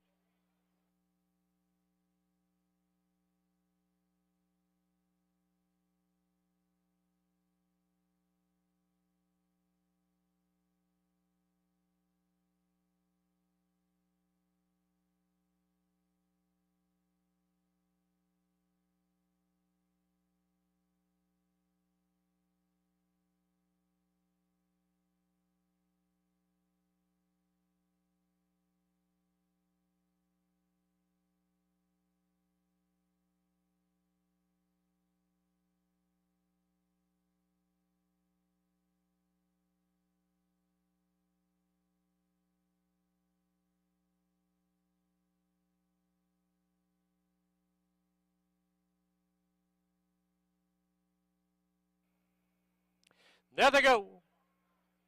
They've all broke as one, but back in overdrive now, knifes through to take the early lead. Stormy Blue is up on the outside. Boitano's at the rail. Prince Cairo and Wisely Played is the early trailer. Rounding the turn back in overdrive is in front, and he leads it by a length and a half. Stormy Blue won't let him get too far away. They've opened up 4 now on Boitano. Prince Cairo's on his outside. 3 lengths from the back is Wisely Played. Opening quarter, a lively 23-1. Through the stretch for the first time, it is back in overdrive with the lead by a little over a length. On the outside, it's Stormy Blue, second by 2.5. Boitano's at the rail on the outside, Prince Cairo, and it's still about 5 back to the trailer. Wisely Played, he has about 10 lengths to make up. As they head to the half-mile marker, the half, 46 flat, and back in overdrive, continues to lead it. Stormy Blue, closest pursuer. Down on the inside is Boitano, Prince Cairo, and the trailer Wisely Played, but he is creeping closer. Past the 3/8 they go, and back in overdrive, still with the lead. Now by 2 lengths. It is Stormy Blue in second, Boitano closing at the rail. Wisely Played up on the outside, and Prince Cairo, 6 furlongs, 111 flat. 3/16 from home, and it is back in overdrive, but now Boitano is going to take a run at him on the outside, and down the lane they come. Back in overdrive. Boitano's right there at his throat. 4 back is Wisely Played. Deep stretch now. It's Boitano with the lead. Boitano will score. Back in overdrive settles for second. Wisely Played third. Prince Cairo and Stormy Blue.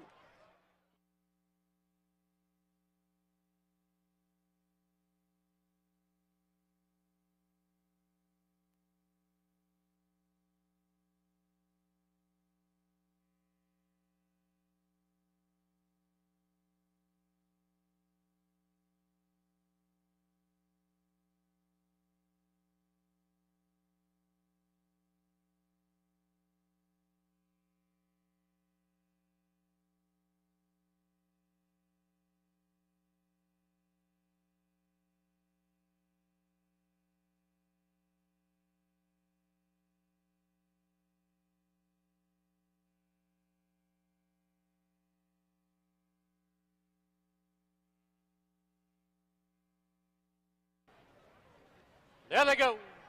Miss the Hype pops out of the gate from the far outside and grabs the early lead. But now driving through, there's Lola M, and at the rail we have Quality Command. It's 2 lengths back to Artistic Jeweler and Icebreaker as they race along as a team, and about 7 back, Indigo Gold. They're on the turn as they take closer order. It is Lola M with a short lead. Miss the Hype in second. Having to check there was Quality Command. On the outside, Icebreaker. On the inside is Artistic Jeweler. Racing along in 6, but a lot closer now is Indigo Gold. Opening quarter in 24 and 2. Under the line for the first time, 5/8 to run. And Lola M leads it now by 3/4 of a length. Miss the Hype's on the outside. At the rail is Quality Command in third. On the outside, Icebreaker and Artistic Jeweler. They're still locked together. 2.5 lengths back trailer, Indigo Gold. Past the half-mile marker they go. The half went up in 48 and 3. And now paired up on the inside, Lola M. On the outside, Miss the Hype. 2 lengths back, Quality Command, ridden along in third. Still together, Artistic Jeweler and Icebreaker. Trailer still, Indigo Gold. 6 furlongs, 113 and 1. They've reached the far turn and a quarter to home. No give. Lola M. And on the outside, Miss the Hype. Quality Command still sitting in third. Icebreaker now pushed along in fourth. Artistic Jeweler and Indigo Gold. 1/8 of a mile from home. And Lola M on the inside, still with a short lead. And down the lane they come. It's Lola M. Miss the Hype, one last surge. Quality Command right there. Lola M makes it 2 for 2. Lola M to win it. Miss the Hype second. Quality Command third. Photo for fourth. Indigo Gold and Icebreaker.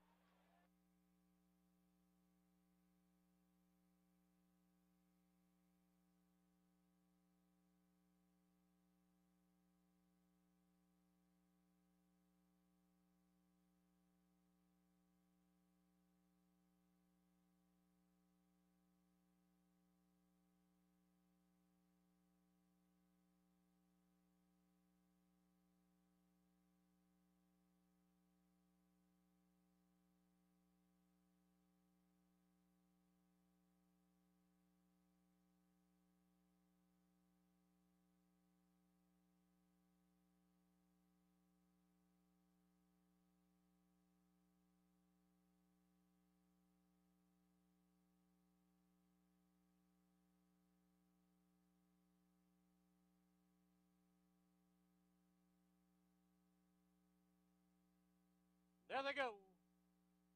Road closure off a step slow. Brian's Delight put right on the early lead. He's a Saint is right at his throat on the outside. There's a break of 5 already to road closure and Magic Road. As they go under the line, Brian's Delight shows the way. And Brian's Delight leads it by a neck. He's a Saint. Tracks on the outside. 6 lengths back now is road closure and Magic Road. Into the clubhouse turn they go. Opening quarter, a solid 22 flat. Past the half-mile marker they go as they head for the backstretch. And Brian's Delight leads it by a little over a length. He's a Saint second now by 3. Road closure's got his running shoes on now, and the trailer, Magic Road. Past the 3/8 they go. The half comes up. Road closure moving swiftly. And road closure has taken the lead. 46 and 2 the half. Road closure leads it over Brian's Delight. It's He's a Saint, and at the rail, Magic Road. As they turn for home, it is road closure with the lead. And down the lane they come. Road closure leads it now by 2. From the outside, Brian's Delight. He's a Saint, and Magic Road. Road closure slow to begin, but fast to end. Road closure wins it by 2. Brian's Delight second. He's a Saint third. Magic Road fourth.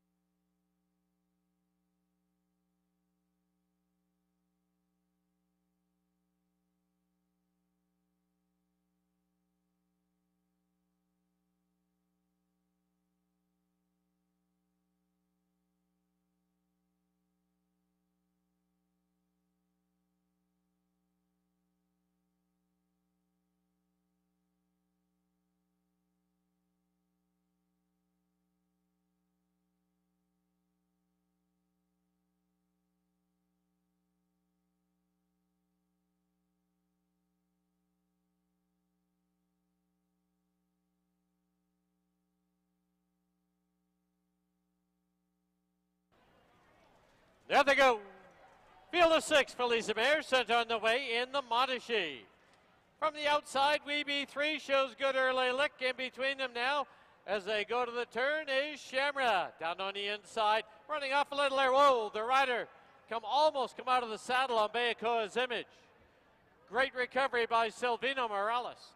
They're on the turn, and WB3 has the lead. Ria Mia's on the outside. Shamra down towards the inside. Run, Lola, run. Followed by Bayakoa's Image. Now back with Morales in the irons, and the trailer is Solarity. Opening quarter, 24 flat. Under the line now in WB3. Amadeo Perez has him stacked up behind him. Leads it over Ria Mia on the outside. Shamra's at the rail. Followed by Bayakoa's Image and Run Lola Run. Celerity is the trailer. She's got about 7 to make up. As they run past the half mile mark, the half went up 47-4. To the backstretch they go. WB3 shows the way by 2. Ria Mia at the rail is Shamra. Run Lola runs on the outside. Celerity is patiently ridden in 5th. Trailer, Bayakoa's Image. Past the 5/16, 6 furlongs, 112-4. WB3 with the lead. Run Lola run under a drive. 2.5 lengths back, Shamra. Celerity still has 6 to make up. Bayakoa's Image and Ria Mia, 1/8 of a mile from home. WB3 with the lead. And down the lane they come in the Montashi. And it is WB3. Run Lola run. Try to get to her late. WB3 now by 2.5. WB3 goes all the way in the Montashi. Run Lola run second. Celerity third. Photo for 4th. Bayakoa's Image and Shamra.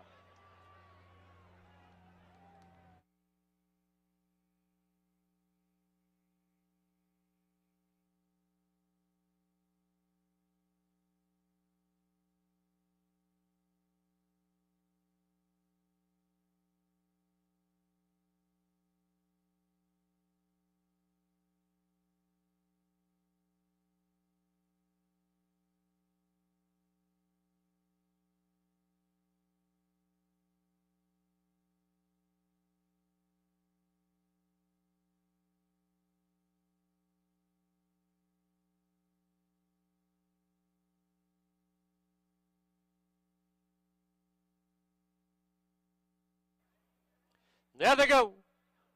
Field of 7, Colson Gelding, sent on the way into Lieutenant Governors. From the rail, Soaring for the Sun, put right on the early lead. Florida Gator gets away in second. Big Union in third. On the outside is Be Quick. A roller coaster ride down towards the inside, followed by Rookie Year and Pay My Way. They're on the turn, and Soaring for the Sun has the lead. It's Soaring for the Sun by a neck. Florida Gator pressing on the outside. A roller coaster ride wrapped up down on the inside. On the outside, Big Union, opening quarter, a moderate 24-1. And as they go under the line, Florida Gator leads it by a neck. Soaring for the Sun, second by a length and a quarter. Big Union's on the outside of a roller coaster ride, followed by Be Quick, Pay My Way, and Rookie Year with about 8 to make up. As they go into the clubhouse turn, the half went up in 48 flat. Past the half-mile marker they go. And from the outside, Florida Gator pops ahead in front. Soaring for the Sun, second by a length and a half. Right together is Big Union and a roller coaster ride. Be Quick in 5th, Rookie Year 6th, 7th is Pay My Way. As they run to the 5/16 marker, Soaring for the Sun still with a short lead. Florida Gator, Big Union now joins the fray, 3 wide. A roller coaster ride, still 3 off and in 4th. Be Quick, Pay My Way, Rookie Year, 6 furlongs, 112-3, 1/8 of a mile from home. And it's Soaring for the Sun with a short lead. And down the lane they come. It is Soaring for the Sun. Big Union's up on the outside. A roller coaster ride, still 4 to make up. Soaring for the Sun got the lead early and wins the Lieutenant Governors. Big Union second, a roller coaster ride third, close for 4th.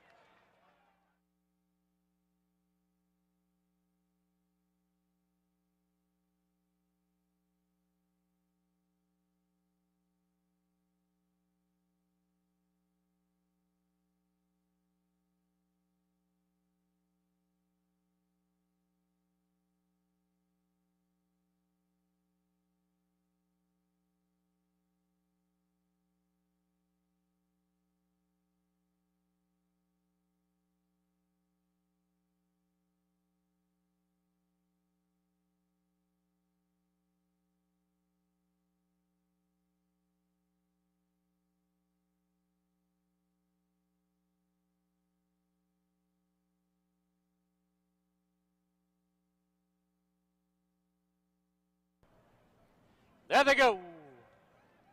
They've all come away well from the outside. Back Shack is sent right off for the early lead. Eddie Hu moves through, and right there is Rockcliffe. Then down towards the inside is Back to Liberty, followed by Accordingly. Then 3.5 further back is Sharps End. 2.5 to the trailer is Climb to Glory. Into the clubhouse turn they go. Rockcliffe shows the way now by a tight length. Up on the outside is Eddie Hu. At the rail is Back to Liberty. On the outside now is Back Shack. 3 further back Accordingly, Sharps End, and Climb to Glory. Climb to Glory about 10 off the lead. Opening quarter, 22 flat. 3 furlongs to run. From the outside, Eddie Hu pops ahead in front. At the rail, Rockcliffe second by a length. Back Shack is third. Back to Liberty in fourth. Sharps End in fifth. Accordingly sixth. Climb to Glory is the trailer. Half, 45 and 4. 3/16 from home, and Eddie Hu has a short lead. Eddie Hu with the lead. At the rail, Rockcliffe. On the outside, Back Shack, Back to Liberty, and Sharps End, and down the lane they come. It is Eddie Hu with the lead. Eddie Hu by a length and a half. Accordingly is trying to close late. Sharps End on the outside, but Eddie Hu will win it. Very close for second. Sharps End or Accordingly. Back Shack, Back to Liberty. Then it's back to Climb to Glory.